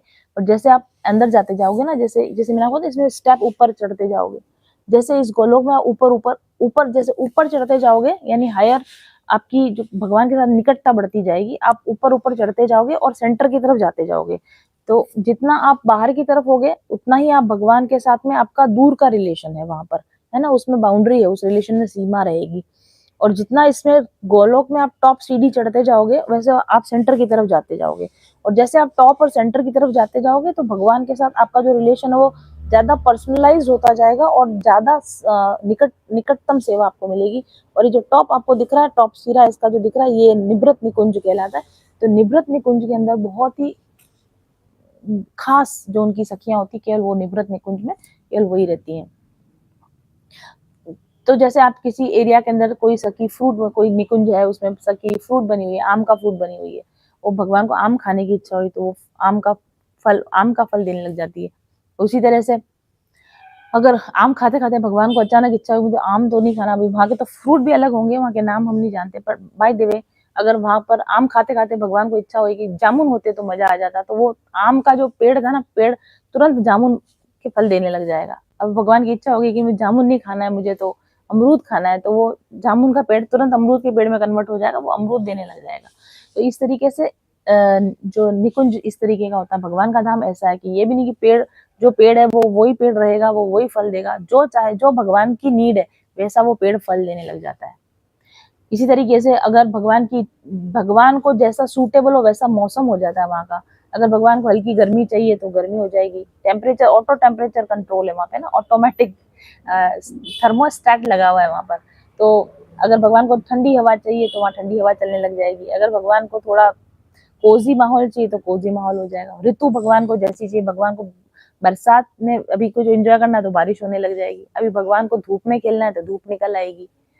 ठीक है, भगवान को अगर शरद ऋतु का चंद्रमा चाहिए, व्रास करना है तो शरद ऋतु आ जाएगी, पूर्णिमा हो जाएगी। तिथियां बदलती हैं भगवान के मूड के हिसाब से, सीजन बदलते हैं भगवान के मूड के। समय भी वहां पर ऐसा नहीं है कि सुबह शाम हमारे यहाँ जैसा चल रहा है, समय तो वहां होता है लेकिन समय वैसा काल नहीं होता जैसा अपने यहाँ काल होता है। वहां काल होता है भगवान के मूड के लिए, भगवान को क्या टाइम सूट कर रहा है वो टाइम वहां हो जाता है।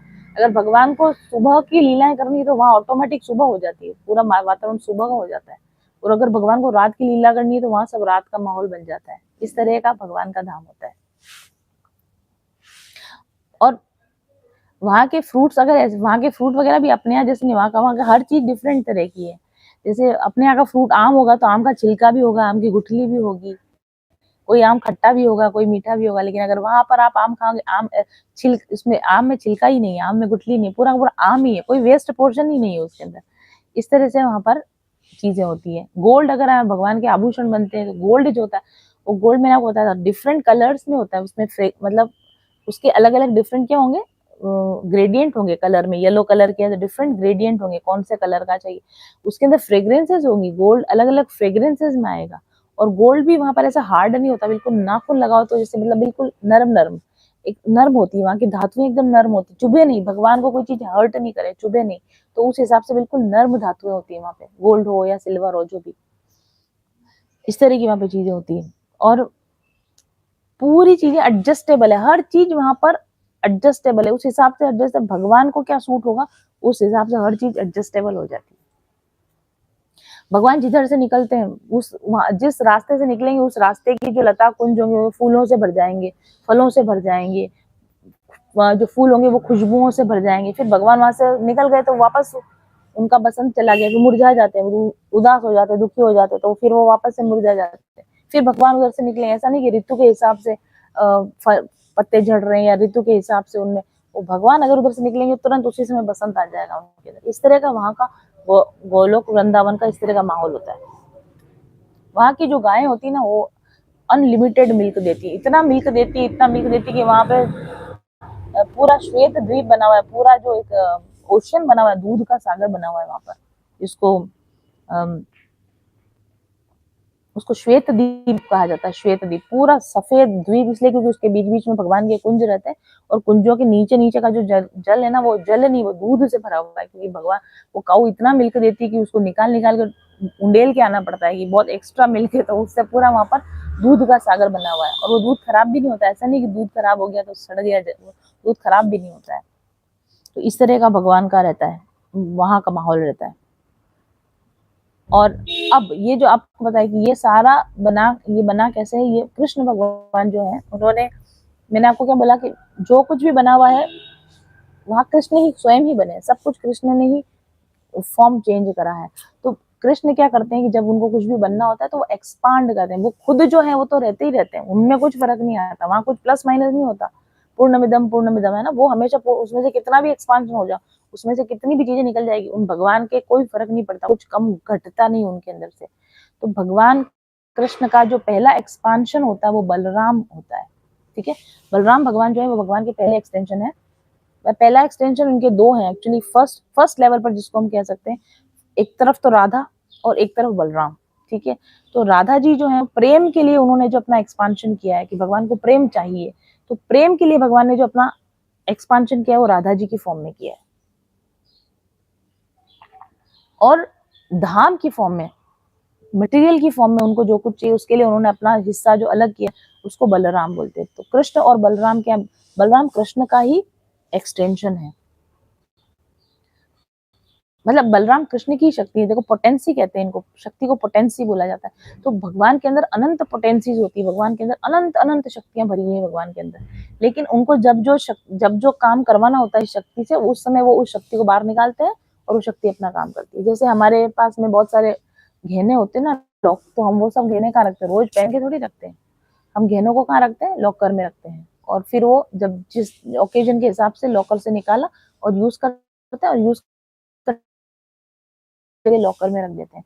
तो भगवान की भी अनंत पोटेंसीज होती हैं, उनको जब जिस चीज की जरूरत होती है उस वो पोटेंसी एक्टिवेट हो जाती है, बाहर निकल आती है, सगुण साकार रूप में आ जाती है, और वो अपना काम करती है। और फिर भगवान को अगर जरूरत नहीं होती तो वो फिर निर्गुण होके भगवान के अंदर ही समाहित हो जाती है। तो जब भगवान को वृंदावन धाम शुरुआत में जब भी बनाने की इच्छा हुई तो भगवान ने अपनी शक्ति को बाहर निकाला, उस शक्ति का नाम है बलराम। बलराम कोई, आप समझो, बलराम भगवान की शक्ति है, पोटेंसी है, फर्स्ट पोटेंसी, जो सबसे स्ट्रॉन्ग पोटेंसी, वो भगवान की फर्स्ट पोटेंसी बलराम है, तो भगवान की सांधिनी शक्ति कहलाती है। जितने भी स्पिरिचुअल वर्ड बना है, पूरा स्पिरिचुअल वर्ड जितना भी बना है, ये सब बलराम शक्ति से बना है, ये फाउंडेशन है। स्पिरिचुअल वर्ड में जो भी मटेरियल बना होगा, जिसको स्पिरिचुअल मटेरियल बोल सकते हैं, वो सब बलराम शक्ति से बना है। और बलराम कौन है, कृष्ण के भाई नहीं है, बलराम कृष्ण की शक्ति है। ठीक है, तो जो भी कुछ आपको ये वैकुंठ, जितने वैकुंठ बने हुए दिख रहे हैं, वैकुंठ धाम, साकेत धाम, ये सब कुछ जो बना है बलराम शक्ति से बना है भगवान की। इस तरह से भगवान की योग माया शक्ति से पूरा ये आपका जो मटेरियल वर्ड बना है सारा योग माया शक्ति से बना। अपन ने कल पढ़ा था ना कि भगवान माया शक्ति को एक्टिवेट किया और फिर उससे कर्म काल और ये तीन चीजें बनाई। तो ये योग माया जो शक्ति एक्टिवेट करते हैं तो उससे बनता है सारा मटेरियल वर्ड। अपनी बलराम शक्ति को एक्टिवेट करते हैं तो उससे बनता है सारा स्पिरिचुअल वर्ड बनता है। ठीक है, भगवान की शक्तियां अनंत शक्तियां, भगवान की अनेक शक्तियां होती है भगवान की। लेकिन अगर अपन उसको शक्तियों को बड़े बड़े मोटे तौर पर, वैसे तो हम क्या ही विभाग करेंगे भगवान की शक्तियों का, लेकिन फिर भी अगर हम विभाग करना चाहे तो तीन तरीके से होती है, external potencies, internal potencies and transformational potencies, यानी दोनों के बीच की पोटेंसीज, जिसको मार्जिनल पोटेंसीज भी बोलते हैं। ठीक है, हिंदी इसका मतलब एक्सटर्नल पोटेंसी बाह्य शक्तियां, भगवान की बहिरंगा शक्तियां, यस, भगवान की बहिरंगा शक्तियां, और फिर उसके बाद होती है भगवान की इंटरनल पोटेंसीज, मतलब भगवान की इंटरनल अंतरंगा शक्तियां, और उसके बाद में होती है मार्जिनल पोटेंसीज, जिनको बोलते हैं, और हिंदी में इनको बोलते हैं विभव, प्रभव और अनुभव शक्तियां। जो भगवान की एक्सटर्नल पोटेंसीज होती है इनको विभव शक्तियां बोलते हैं, जो भगवान की इंटरनल पोटेंसीज होती है, अंतरंगा शक्तियां होती है, उनको अनुभव शक्तियां बोलते हैं, और जो भगवान की मार्जिनल शक्तियां होती है उनको प्रभव शक्तियां बोलते हैं। ठीक है, मोटे मोटे तौर पर, हालांकि इसके अलावा भी बहुत सारी शक्तियां, हम उसको किसी सीमा में हम उसको बांध नहीं सकते हैं। ठीक है, तो मैं आपको ये सब इसलिए बता रही हूँ क्योंकि ये जो बना है मटेरियल वर्ल्ड का क्रिएशन हुआ, ये सब इन शक्तियों के द्वारा है, कि ये सब भगवान ने ही बनाया, खुद भगवान ही बने, भगवान की शक्ति, शक्ति और शक्तिमान में कोई फर्क नहीं होता, इसलिए जो कुछ बना है भगवान की शक्ति से बना है।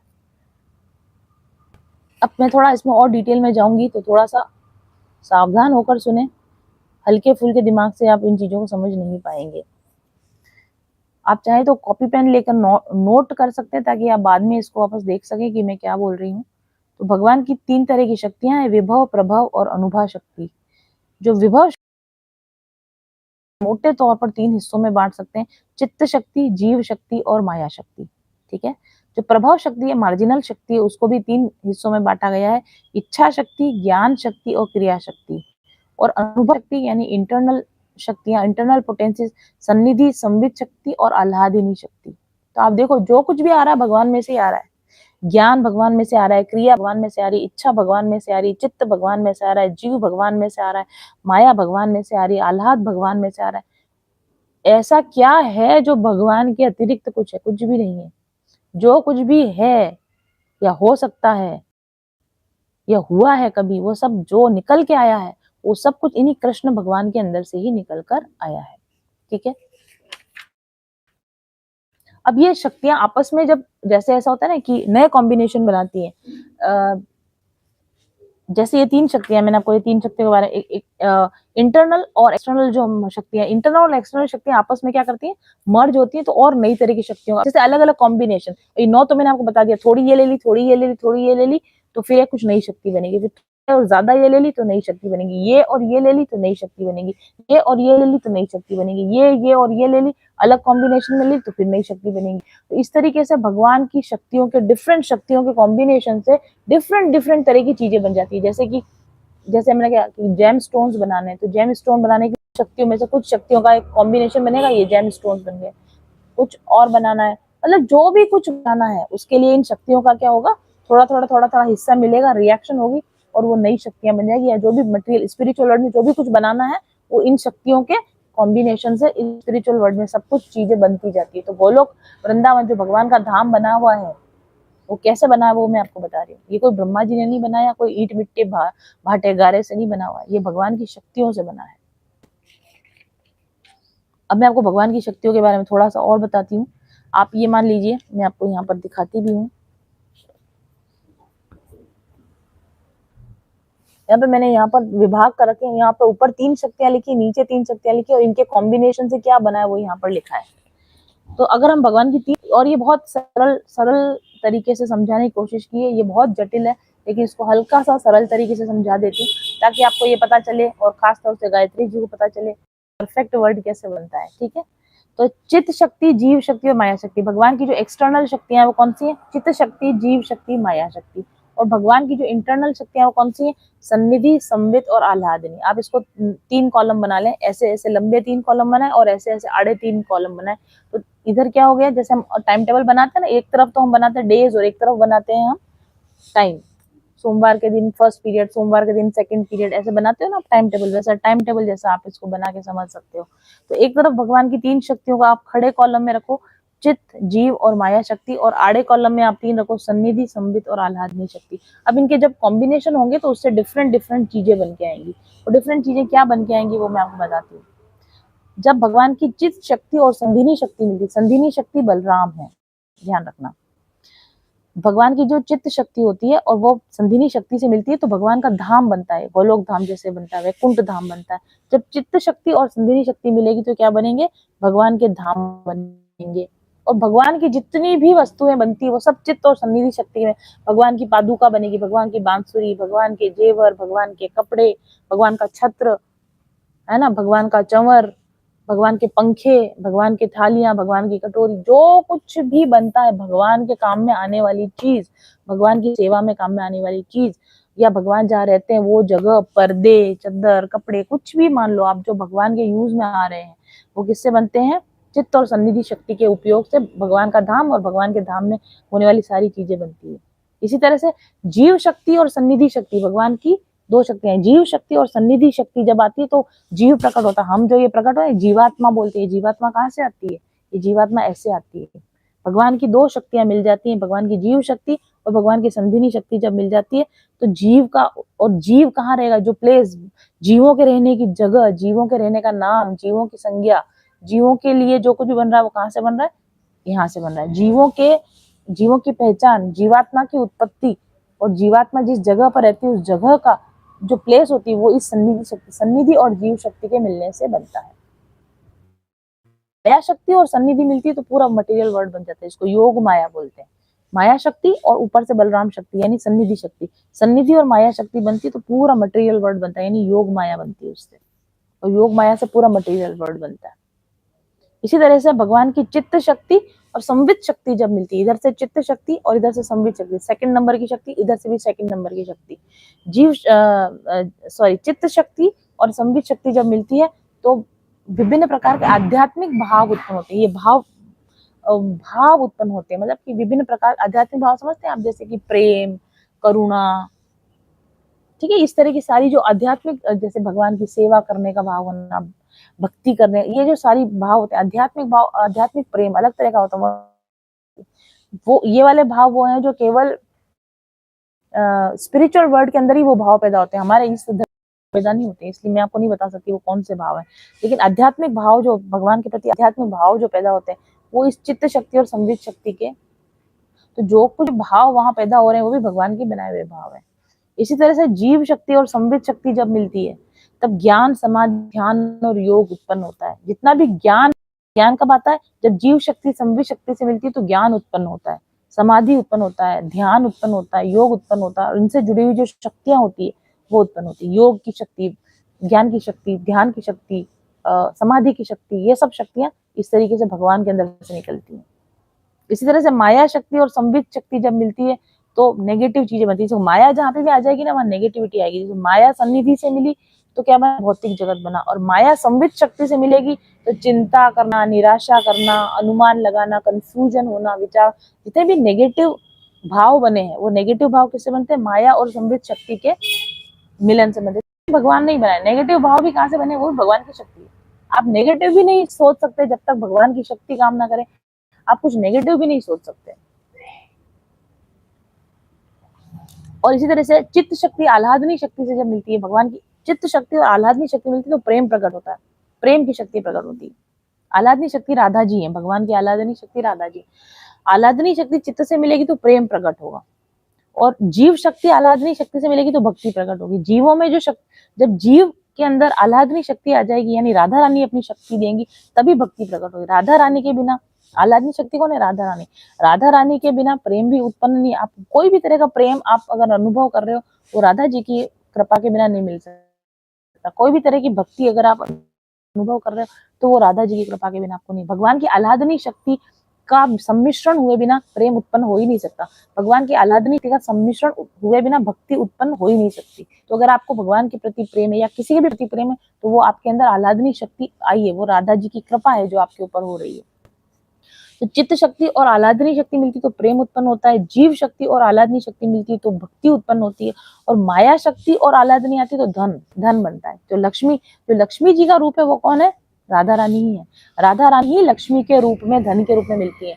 जब माया शक्ति और राधा शक्ति, आह्लादनी शक्ति मिलती है तो धन की उत्पत्ति होती है, वैभव की उत्पत्ति होती है, समृद्धि की उत्पत्ति होती है, वो भी भगवान की। मतलब आप कहीं भी कुछ धन है वो भगवान की कृपा से है, कहीं भी कुछ भक्ति है तो वो भगवान की शक्ति, कहीं भी कुछ प्रेम है तो वो भगवान की शक्ति। ज्ञान है, समाधि है, योग है, ध्यान है, आध्यात्मिक भाव है, आपका रूप है, आपका नाम है, आपको जगह मिली हुई है, आपको मटेरियल वर्ल्ड में कुछ एग्जिस्टेंस मिली हुई है, तो ये सब भगवान की शक्ति के कारण ही है। भगवान की शक्ति के अतिरिक्त बाहर कुछ भी है ही नहीं। ठीक है, तो आज की क्लास थोड़ी सी हार्ड हो गई है अभी इसका, और मैं इसी वजह से इसको स्किप भी करना चाहती थी कि चलो स्किप कर देते, लेकिन ठाकुर जी की इच्छा थी कि नहीं, आप अपनी तरफ से समझा दो, जिसे समझ में आ पाए ना आ पाए वो उनकी इच्छा। तो बलराम जी, भगवान ने अपने अंदर से कौन सा एक्सटेंशन निकाला बाहर? बलराम जी को बाहर निकाला। बलराम जी को बाहर निकाला तो बलराम जी भगवान की सेवा के लिए बने हैं। तो भगवान की सेवा करने के लिए वो क्या करते हैं कि रसों को उत्पन्न करते हैं, कि भगवान की तरह तरह से सेवा कैसे हो सके। भगवान की तरह तरह से सेवा होने के लिए, भगवान की तरह तरह से सेवा होने के लिए उन्होंने रस उत्पन्न किए। कौन से रस उत्पन्न किए? 5 रस उत्पन्न किए बलराम जी ने। शांत रस, दास्य रस, साख्य रस, वात्सल्य रस और माधुर्य रस। डिटेल में आपको बताऊंगी कि ये रसों से भगवान की सेवा कैसे होती है। और उन्होंने क्या उत्पन्न किया? गोलोक उत्पन्न किया। और गोलोक, अच्छा ये बात भी मैं आपको बताऊं, चलो बाद में बताते हैं। तो ये सारा उन्होंने उत्पन्न किया। और ये पूरी जो गोलोक की आकृति है ना, षटकोणीय आकृति है, हेक्सागोनल आकृति है, षटकोण में बनी हुई है ये आकृति, ध्यान रखिए आप।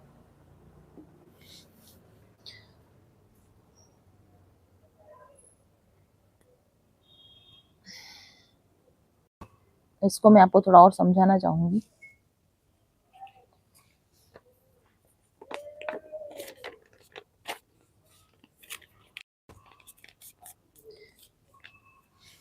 इस कमल के फूल को आप इमेजिन कीजिए कि इस तरह का कमल का फूल है। तो देखो कमल के फूल में जो बिल्कुल सेंटर की जो जगह होगी, जो मैंने आपको इसमें बताई, यहाँ पर कमल के फूल में जो बिल्कुल सेंटर की जगह है ना, ये निवृत निकुंज कहलाता है। वो गोलोक के अंदर ये निवृत निकुंज कहलाता है। इसको वृंदावन भी बोलते हैं। ठीक है, निवृत निकुंज के भी और इंटरनल जो होता है निवृत निकुंज होता है, और निवृत निकुंज के आसपास का जो एरिया है इसको वृंदावन कहा जाता है। तो बिल्कुल सेंटर का जो एरिया है जहाँ भगवान बिल्कुल अपने ओरिजिनल फॉर्म में रहते हैं उसको बोलते हैं वृंदावन। वृंदावन के आउटस्कर्ट्स में, यानी वृंदावन के चारों तरफ जो कमल की पंखुड़ियां होंगी, वृंदावन के बिल्कुल पास में जो कमल की पंखुड़ियां होंगी, वो जो हिस्सा है वो गोकुल कहलाता है। ठीक है, गोकुल कहलाता है। और गोकुल के बाहर वाला जो हिस्सा है वो कहलाता है द्वारिका और मथुरा। ये जो आप देखते हो ना कि यहाँ आपको लगता है अरे ये सारे नाम हमारे यहाँ ये नाम थे, यही भगवान के वहां नाम दे दिए, ऐसा नहीं है। वहां वो नाम थे इसलिए यहाँ पर वो नाम है। ये बहुत समझने वाला बात है, समझने वाली बात है कि वृंदावन, यहाँ वृंदावन है इसलिए भगवान के वहां भी वृंदावन कह रहे हैं, ऐसा नहीं। वहां वृंदावन है इसलिए यहाँ भी वृंदावन कह रहे हैं। वहां मथुरा गोकुल है, वहां द्वारिका है इसलिए मथुरा गोकुल द्वारिका है।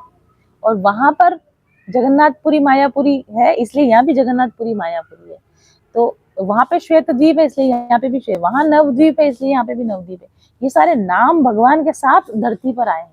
यहाँ पर वो मैसेज मुझे देना है आपको, जो मैंने बहुत दिनों पहले नोट किया था, लेकिन वो अब यहाँ फिट होता है आके। भगवान जब अवतार लेते हैं ना, जब धरती पर आते, वैसे कृष्ण भगवान का जो अवतार है वो अवतार नहीं, वो अवतार ही खुद आता है। अवतार नहीं लेते भगवान, जिसे वो स्वयं आते हैं। राम और कृष्ण के अवतार अवतार नहीं है, राम और कृष्ण अवतारी स्वयं है, वो खुद आते हैं। तो जब धराधाम पे आते भगवान, जब धराधाम पे आते तो धराधाम पे अकेले नहीं आते, वो अपनी सारी की सारी पावर अपने साथ में लेकर आते हैं, अपना धाम भी अपने साथ में लेकर आते हैं। ये बात मैंने आपको एक दिन पहले भी कथा में बताई थी। बड़े लोग जब कहीं जाते हैं तो अपना खुद का पर्सनल सब कुछ लेकर जाएंगे, अपना पूरा पर्सनल स्टाफ, अपना पर्सनल, उनकी गाड़ियां, उनके शेफ, उनकी सब चीजें उनके साथ आएंगी, है ना। और उनका होटल भी ऐसा बुक होगा जो शायद पूरा रेनोवेट होके बनेगा, उन्हीं के लिए स्पेसिफिक होटल्स बनेंगे। तो ऐसा, तो जब भगवान भी जब आते हैं ना, तो भगवान धाम सहित आते हैं। तो भगवान का वृंदावन पूरा व्रज धाम लेकर आते हैं। कृष्ण भगवान जब नीचे आते हैं धरती पे, तो पूरा व्रज धाम लेकर आते हैं। तो इसीलिए यहाँ ये व्रज, यहाँ व्रज नहीं, व्रज वहां है। व्रज, वो व्रज का ही रेप्लिका यहाँ नीचे बना के आया है। तो ऊपर जो है उसका रेप्लिका नीचे, ऊपर वृंदावन और वैसा का वैसा नीचे वृंदावन, ऊपर गोकुल नीचे भी गोकुल, ऊपर मथुरा नीचे भी मथुरा, ऊपर द्वारिका नीचे भी द्वारिका। आप यार वहां देखोगे द्वारिका भी, मैंने क्या बोला, द्वारिका वहां पे कहाँ है, एक छोर पे बाहर, सबसे बाहर की तरफ वहां द्वारिका नगरी है। तो अभी यहाँ पर भी आप देखोगे वृंदावन से सबसे दूर क्या है, द्वारिका है। वो इसी तरीके से बना हुआ है, यहाँ पर भी वैसे ही बना हुआ है जैसा कि यहाँ पर बना हुआ है।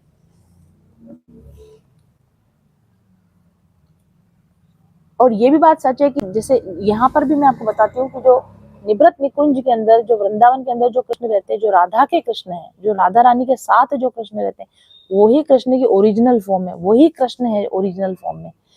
इसके अलावा भगवान की फिर क्या करते हैं। जैसे गोकुल के अंदर भगवान अपनी लीलाएं करते हैं, अपनी माँ के साथ लीला करते हैं, यशोदा मैया के साथ लीला करते हैं, नंदग्राम में लीला करते हैं, और अपने ग्वाल बाल सखाओं के साथ लीला करते हैं। वहां पर कृष्ण का अलग रूप है, ठीक है। वो रूप नहीं है जो कि निवृत्त निकुंज वाला रूप है, वहाँ एक्सटेंशन है, कृष्ण का एक्सटेंशन है वहां पर। आपने ये बात सुनी है ना कई बार कि रास के अंदर जितनी गोपियां होती है उतने सारे कृष्ण बन गए, उतने रूप ले लिए, है ना। और भगवान ने कई बार अपने कई अलग अलग जगहों पर आता भगवान ने अपने इतने रूप बना लिए, एक साथ इतने रूप बना लिए। तो फिर ओरिजिनल कृष्ण कौन सा उसके अंदर? वैसे तो सभी ओरिजिनल है, भगवान में से जो निकला है वो ओरिजिनल ही होगा, डुप्लीकेट थोड़ी होगा। लेकिन ओरिजिनल कृष्ण वो कृष्ण है जो राधा के कृष्ण है, जो राधा रानी के साथ में आपको जो कृष्ण बैठे मिलेंगे ना, वो ओरिजिनल कृष्ण है। बाकी आपको राधा रानी से, क्योंकि भगवान राधा रानी से कभी अलग होते ही नहीं, एक सेकंड के लिए भी भगवान राधा रानी से कभी अलग होते ही नहीं है। इसलिए जो कृष्ण राधा के कृष्ण है ना, वही असली कृष्ण है, वही सही कृष्ण है। बाकी आप कृष्ण को कहीं भी देखोगे तो वो उनका एक्सटेंशन है, वो उनका फॉर्म है, वो उनका रेप्लिका है, वो ओरिजिनल कृष्ण नहीं है। इसी तरीके से जैसे आप द्वारका में जाओगे तो द्वारकाधीश जो कृष्ण भगवान ने शादियां करी, 116,108 शादियां करी, वो कौन से कृष्ण है? वो द्वारिका के कृष्ण है। कौन से द्वारिका के कृष्ण? ये द्वारिका जो यहाँ की द्वारिका है ना, यहाँ पर जो द्वारिका है, इस द्वारिका के जो द्वारिकाधीश कृष्ण है, वही द्वारिकाधीश कृष्ण नीचे द्वारिका के राजा हैं। मथुरा के जो राजा हैं, जो यहाँ पर मथुरा के अंदर जो राजा जो कंस से लड़े, वो कौन से हैं? जो ऊपर मथुरा के अंदर जो कृष्ण का रूप है, वो कृष्ण का रूप मथुरा में उतर कर आता है। इसी तरीके से वृंदावन वाले जो कृष्ण है ना, वो कभी वृंदावन छोड़ के बाहर नहीं जाते। जैसे यहाँ पर भी जो निवृत्त निकुंज के कृष्ण है, जो वृंदावन के कृष्ण है, वो सिर्फ राधा रानी के साथ रहते हैं, वो कभी भी वृंदावन के बाहर नहीं जाते। और ये भगवान ने लिखा हुआ भी है, मैं वृंदावन छोड़कर भी बाहर नहीं रखता। कहीं कहीं आएगा, अभी भागवत के अंदर ये आएगा या कहीं तो आता है। भगवान ने स्वयं बोला, मैं वृंदावन के बाहर एक कदम भी कभी नहीं रखता। तो ये बात बिल्कुल सच है कि भगवान वृंदावन के बाहर कभी जाते ही नहीं। तो वृंदावन के बाहर नहीं जाते तो फिर मथुरा कौन गया? कंस से किसने लड़ाई करी? या द्वारिका कौन गया?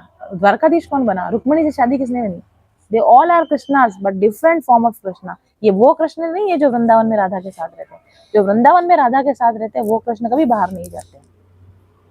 आज भी वहां पर भी, ऊपर भी, और ऐसा नीचे भी है कि जो कृष्ण यहाँ पर आए, जो वृंदावन में जो कृष्ण है ना, वो कभी वृंदावन छोड़ के नहीं जाते। और ऐसा कहते भी है कि आप वृंदावन में जाओ तो 24 घंटे में एक बार राधा कृष्ण आपको दर्शन जरूर से देते हैं। वो इसलिए देते हैं क्योंकि वो वही है, वो कहीं जाते ही नहीं, वृंदावन छोड़ के वो कहीं जाते ही नहीं।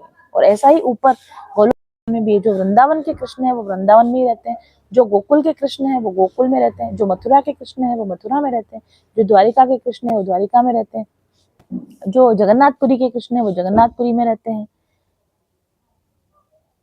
टाइम हो गया क्या? जो द्वारिकापुरी के कृष्ण है वो द्वारिकापुरी में रहते हैं, जो नवद्वीप के कृष्ण है वो नवद्वीप में रहते हैं, जो मायापुरी के कृष्ण है, ये कृष्ण की सारी फॉर्म्स हैं अलग अलग, वो सब रियल कृष्ण है। But the real rest of the realest कौन होगा? आपको कृष्ण 10 जगहों पर खड़े मिले, लेकिन कौन से कृष्ण? जो राधा के साथ खड़े हुए ना, वही असली कृष्ण, वही सच्चे कृष्ण और वही सुप्रीम लॉर्ड है। उससे ऊपर कुछ भी नहीं है।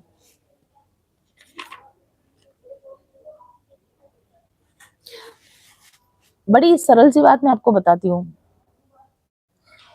कई बार ऐसा भी होता है, देखो, एक और चीज भी है। जो ब्रज के जो कृष्ण है, जो वृंदावन में जो कृष्ण है ना, वो अवतारी नहीं, वो अवतार है ना। वो तो खुद स्वयं आए, राधा रानी भी आई वहां पे, स्वयं आए वो तो वहां पर। लेकिन ब्रज के बाहर जो भी कृष्ण आपको नजर आते हैं ना, अवतारी कृष्ण होते हैं, विष्णु भगवान के अवतार रहते हैं वो वहां पर। अंदर ओरिजिनली राधा जी के साथ जो राज करते हैं, ओरिजिनली राधा जी के साथ में जो लीलाएं कर रहे हैं वृंदावन के अंदर, ब्रज के अंदर, वो तो ओरिजिनल अवतारी कृष्ण है। और वृंदावन के बाहर जो भी होती ना, ये कोई भी कर सकता है। इसके लिए कृष्ण को खुद भी आने की जरूरत नहीं पड़ती। इसके लिए कोई भी अवतार ले लेते, विष्णु भगवान के अवतार के रूप में, मथुरा वाले, ये अलग अलग काल, अलग अलग कल्पों के अंदर जब अवतार होता है कृष्ण भगवान का, तो कोई भी अवतार ले लेता है, मतलब वो रोल तो कोई भी कर लेगा। अब जैसे हस्बैंड वाइफ के बीच में जो रिलेशन है ना, उसमें तो हस्बैंड खुद ही प्रेजेंट रहेगा, उसमें कोई रिप्लेसमेंट थोड़ी लाएगा, है ना। तो राधा जी के साथ जो कृष्ण की अंतरंग लीलाएं होती हैं, तो उसमें तो कृष्ण खुद ही रहेंगे, जो वो है वही रहेंगे। लेकिन उसके अलावा कोई भी लीला कहीं हो रही है तो उसके लिए कृष्ण का पर्सनली प्रेजेंट होना जरूरी नहीं है। वो कृष्ण के अवतार में कोई भी दूसरे, विष्णु भगवान का अवतार, कई बार काली कृष्ण का अवतार लेके आ जाती है, कई बार महादेव जी को रोल दे देते हैं आप कृष्ण सो हम बात कर रहे थे, मैं आपसे बता रही थी कि ब्रज के जो कृष्ण हैं, जो वृंदावन के कृष्ण हैं, वो कृष्ण अवतार नहीं है, वो ब्रज के कृष्ण स्वयं अवतारी हैं। और वो अवतारी कृष्ण जो होते हैं वो हमेशा ब्रज में रहते हैं, वो हमेशा वृंदावन में रहते हैं। वो कभी भी वृंदावन छोड़कर बाहर नहीं जाते, वो कभी भी ब्रज छोड़कर बाहर नहीं जाते। तो फिर मथुरा कौन जाता है, द्वारिका कौन बसाता है? वो कृष्णावतार होता है, वो कृष्ण का अवतार है, अवतारी नहीं है। जो मथुरा में जाता है, जो द्वारिका में जाता है, जो बाहरी लीलाएं करते हैं, जो जो सारथी बने, अर्जुन के सारथी बने, ये सब कृष्णावतार है। और इसलिए जहां भी कहीं अगर आप ये बात करते हैं ना कि भगवान कृष्ण विष्णु के अवतार हैं, तो वो बात कहीं कहीं सही होती है, क्योंकि लीला भेद से और कल्प भेद से कभी कभी विष्णु भगवान अवतार ले लेते हैं, कृष्ण बन जाते हैं, बट वो ब्रज के बाहर होके, ब्रज के अंदर नहीं। क्योंकि जैसे मैंने आपको बताया कि हस्बैंड वाइफ की जो अंतरंग लीला होगी ना, उसमें हस्बैंड कभी रिप्लेसमेंट नहीं लाएगा कि मेरा रोल कोई और कर ले। वहां पर पति का रोल जो होगा, वो जो प्रेम करने का रोल होगा, वो तो कृष्ण ही करेगा ना, उसके अलावा कोई और नहीं करेगा। तो जहां जहां राधा के साथ उनकी लीलाएं हैं, अंतरंग लीलाएं हैं, वहां वहां अवतारी कृष्ण स्वयं है। और बाहर की कोई भी लीलाएं होती हैं तो कोई और व्यक्ति, कोई और दूसरे भगवान भी उनकी रोल को ले सकते हैं। जैसे कृष्ण जब अपन अपन ऐसा सुनते हैं ना कि कृष्ण जब ब्रज छोड़कर गए, तो ब्रज के बाहर उन्होंने, कृष्ण ने कभी बांसुरी नहीं बजाई। बांसुरी केवल भगवान ब्रज में ही बजाते हैं, द्वारिका में बांसुरी नहीं बजाते, मथुरा में बांसुरी नहीं बजाते। कारण क्या है? क्योंकि जो बांसुरी बजाने वाले कृष्ण है वो तो अवतारी कृष्ण है। बांसुरी बजाना कृष्ण को आता है, विष्णु भगवान को बांसुरी बजाना थोड़ी आता है, या काली जी को बांसुरी बजाना थोड़ी आता है। काली माता कृष्ण बन के मथुरा चली जाए, द्वारिका चली जाए, तो हथियार चलाना तो आता है, लेकिन उनको बांसुरी बजाना नहीं आता। इसीलिए द्वारिका में द्वारिकाधीश बांसुरी नहीं बजाते। क्यों नहीं बजाते? आती ही नहीं बजाना। द्वारिका में द्वारिकाधीश सुदर्शन चक्र रखते। सुदर्शन चक्र कौन रखता है? विष्णु भगवान रखते हैं। सुदर्शन चक्र किसका हथियार है?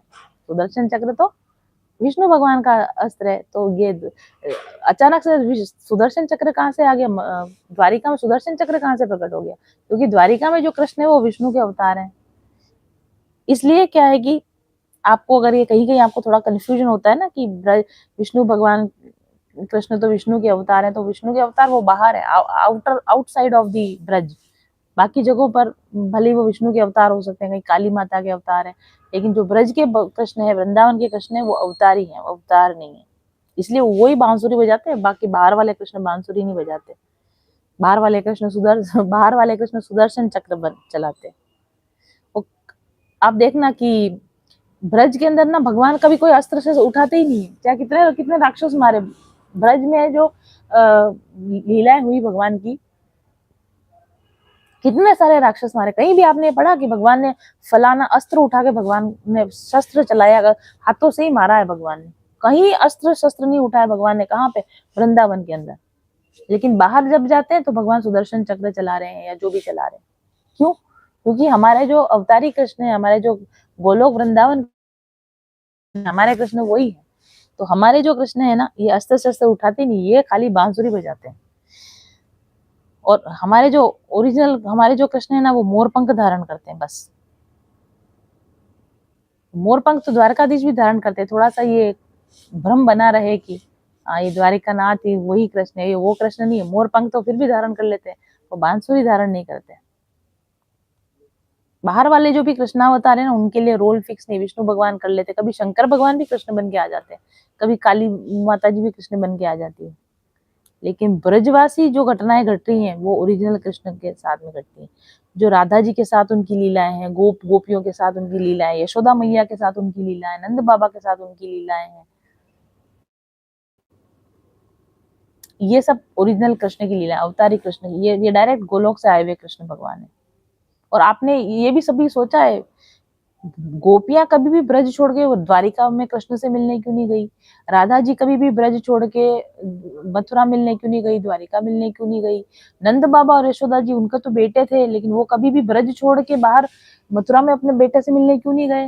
वो द्वारिका में अपने बेटे से मिलने क्यों नहीं? जरूरत ही नहीं पड़ी ना उनको। उनके कृष्ण उनके पास ही थे, जो उनके कृष्ण थे वो तो उनके पास ही थे। दूसरों को लग रहा है कि कृष्ण चले गए, मथुरा चले गए, वो कहीं गए नहीं, कृष्ण वही है, ब्रज में ही है। तो गोपियां तो कहती है ना कि हमें तो अपने चारों ओर कृष्ण दिखते हैं, हम पूरी जिंदगी उन्होंने ऐसे ही निकाली, कृष्ण हमारे साथ है। हमें दिखना बंद हो गए थे दूसरे लोगों को, उन्हें तो दिख रहे हैं ना कृष्ण वही है, कृष्ण कहीं गए ही नहीं थे। वृंदावन के कण कण में कृष्ण ने खुद का वास कर रखा है। तो वृंदावन के कृष्ण कभी कहीं गए नहीं, इसीलिए गोपियां कभी ब्रज के बाहर गई नहीं, कभी राधा जी कभी ब्रज के बाहर नहीं गई। कोई माता पिता नंद बाबा यशोदा फैमिली का कोई मेंबर ब्रज के बाहर कभी कृष्ण को ढूंढने मिलने गया ही नहीं, क्योंकि कृष्ण खुद कभी ब्रज के बाहर गए ही नहीं, जाते ही नहीं। ठीक है, तो आई थिंक आपको ये आज का प्रसंग समझ में आया होगा, लेकिन मैं बहुत कम ही चीजें बता पाई, और जैसा कि मुझको आदेश है कि मुझको तो आपको ये सब कुछ बताना है। अब आपको कितना समझ में आ रहा है, नहीं समझ में आ रहा है, भगवान भरोसे पर है वो। नेक्स्ट मैं आपको कल तो अब मंडे सैटरडे संडे छुट्टी रहेगा, मंडे को मैं आपको फिर और भी चीज़ें बताऊंगी कि बलराम जी जो हैं वो कैसे अपने आप को डिफरेंट फॉर्म्स में एक्सटेंड करते हैं और कैसे भगवान को संतुष्ट करने के लिए विभिन्न प्रकार की लीलाएं गोलोक वृंदावन के अंदर होती हैं। ठीक है, इसके बारे में हम अगली बार जब कथा होगी तब चर्चा करेंगे। मुझे लगता है एक हफ्ता तो मुझे गोलोक और वैकुंठ को समझाने में ही आपको लग जाएगा। तो अगली हमारा तृतीय स्कंद है वो तो आई थिंक अगले हफ्ते के बाद ही शुरू हो पाएगा। और इतनी सारी बातें बोलते हैं, फटाफट बोलते हैं, तो नाम लेने में या कुछ अगर मुझसे गलती हो जाए, बोलने में प्रोनाउंसिएशन में गलती हो जाए तो क्षमा कीजिए। और आज स्क्रीन पर डिस्टर्ब भी बहुत हो रहा था क्योंकि शायद नेटवर्क की इशू है, थोड़ा सा नेटवर्क स्लो चल रहा था मेरे यहाँ, इस वजह से। तो अभी हम इसको वाइंड अप करते हैं। Thank you very much for listening. भजन के साथ इस आज के सेशन को हम खत्म करें, फिनिश करें, विराम दें।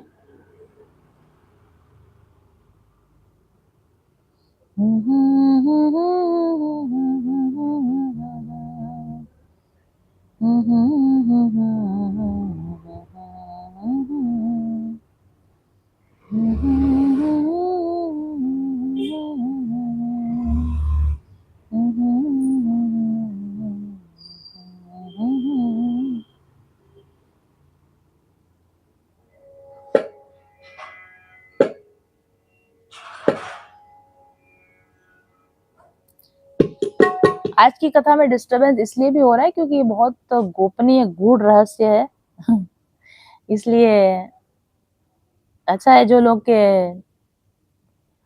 हिस्से में नहीं होगा वो इससे ट्रांसलेशन वगैरह से या कुछ चीजें आपसे मिस भी हो जाएंगी, कुछ डिटेल्स आपसे मिस भी हो गई होंगी, कुछ चीजें आपको सुनाई नहीं देंगी, कुछ स्किप हो जाएंगी, कुछ लोग ट्रांसमिशन में प्रॉब्लम की वजह से कथा छोड़ के भी चले जाएंगे।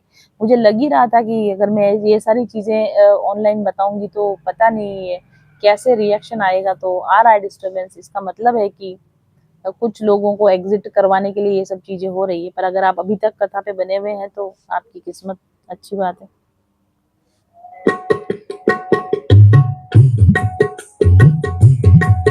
ये जो हम जो भक्ति करते हैं ना, मैं जो भक्ति करती हूँ वो हमारे ब्रज के कृष्ण की भक्ति है। वो निवृत्त निकुंज वृंदावन में जो कृष्ण है उनकी भक्ति है, इसीलिए राधा रानी के साथ उनकी भक्ति की जाती है। राधा रानी के बिना जो कृष्ण है वो कोई भी हो सकते, लेकिन राधा रानी के साथ जो कृष्ण है वही रियल कृष्ण है, और उन्हीं की भक्ति हमें करनी चाहिए।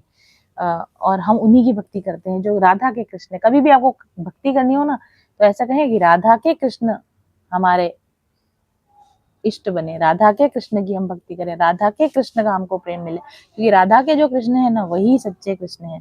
जिनके साइड में राधा नहीं है वो कौन से कृष्ण है हमें नहीं पता।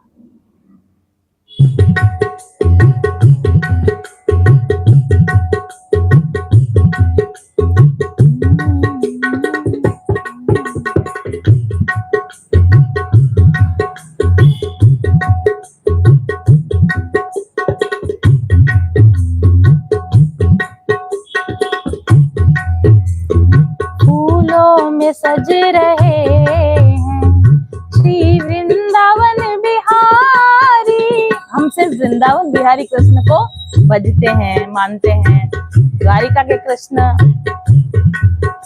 मथुरा के कृष्ण हमें नहीं चाहिए, हमें वृंदावन बिहारी कृष्ण चाहिए। फूलों में सज रहे हैं श्री वृंदावन बिहारी, फूलों में सज रहे हैं श्री साथ सज रही है, वृषभानु की दुलारी और साथ सज रही है, वृषभानु की दुलारी फूलों में सज रहे।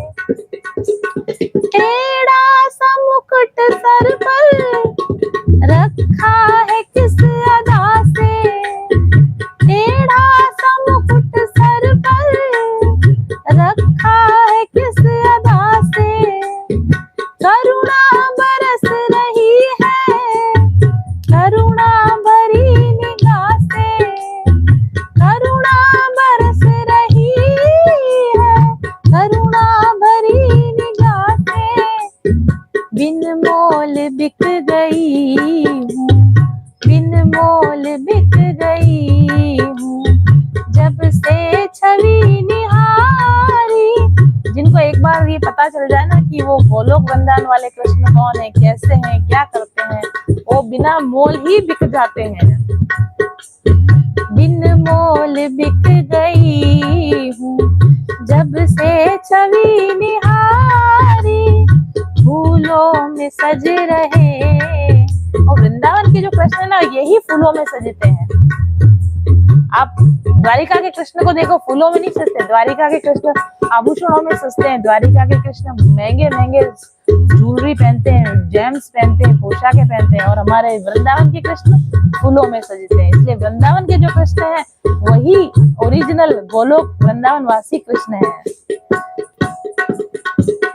बिन मोल बिक गई हूँ, जब से छवि निहारी, फूलों में सज रहे हैं श्री वृंदावन बिहारी, और साथ सज रही है वृषभानु की दुलारी। राधा जी साथ में नहीं हो और कृष्ण खड़े हो तो थोड़ा डाउट करना कि क्या पता कृष्ण है कि नहीं। बहिया गले में डाले जब दोनों मुस्कुराते, बहिया गले में डाले जब दोनों मुस्कुराते, सबको ही प्यारे लगते, सबके ही मन को भाते, सबके ही मन को, सबको ही प्यारे लगते, सबके ही मन को भाते। इन दोनों पे मैं सदके, इन दोनों पे मैं सदके, इन दोनों पे मैं वारी, इन दोनों पे मैं सदके, इन दोनों पे मैं वारी, फूलों में सज रहे हैं श्री वृंदावन बिहारी, और साथ सज रहे वृषभानु की दुलारी, और साथ श्रृंगार तेरा प्यारे, शोभा कहूँ क्या उसकी। वृंदावन के कृष्ण को ही प्यारे कहा जाता है, उसके अलावा कोई बाहर कृष्ण को आप प्यारा नहीं बोल सकते, द्वारिकाधीश को प्यारे नहीं बोलते, वृंदावन के कृष्ण को बोलते हैं। ये बहुत गूढ़ रहस्य है, बहुत गूढ़ रहस्य है। श्रृंगार तेरा प्यारे, शोभा कहूँ क्या उसकी, इस पे गुलाबी पटका, इस पे गुलाबी पटका, उस पे गुलाबी साड़ी, इस पे गुलाबी पटका, उस पे गुलाबी साड़ी, फूलों में सज रहे हैं श्री वृंदावन बिहारी, फूलों में सज रहे हैं श्री वृंदावन बिहारी, और साथ सज रही है वृषभानु की दुलारी, और साथ सज रही है। बोलिए कृष्ण कन्हैया लाल की जय। मोर मुकुट बंसी वाले की जय। राधिका के दुलारे की जय। साथ ही साथ भागवत महापुराण की जय। कृष्ण कन्हैया लाल की जय। भक्त वत्सल भगवान की जय। आप सभी भक्तों की जय और सभी भक्तों के माता पिता गुरुदेव की जय। सोमवार को रिज्यूम करेंगे फिर से कथा। हरे कृष्ण कृष्ण कृष्ण हरे हरे, हरे राम राम राम हरे हरे, हरे कृष्ण कृष्ण कृष्ण हरे हरे, हरे राम राम राम हरे हरे, हरे कृष्ण कृष्ण कृष्ण हरे हरे, हरे राम राम राम हरे हरे। हरि ओम तत्सत।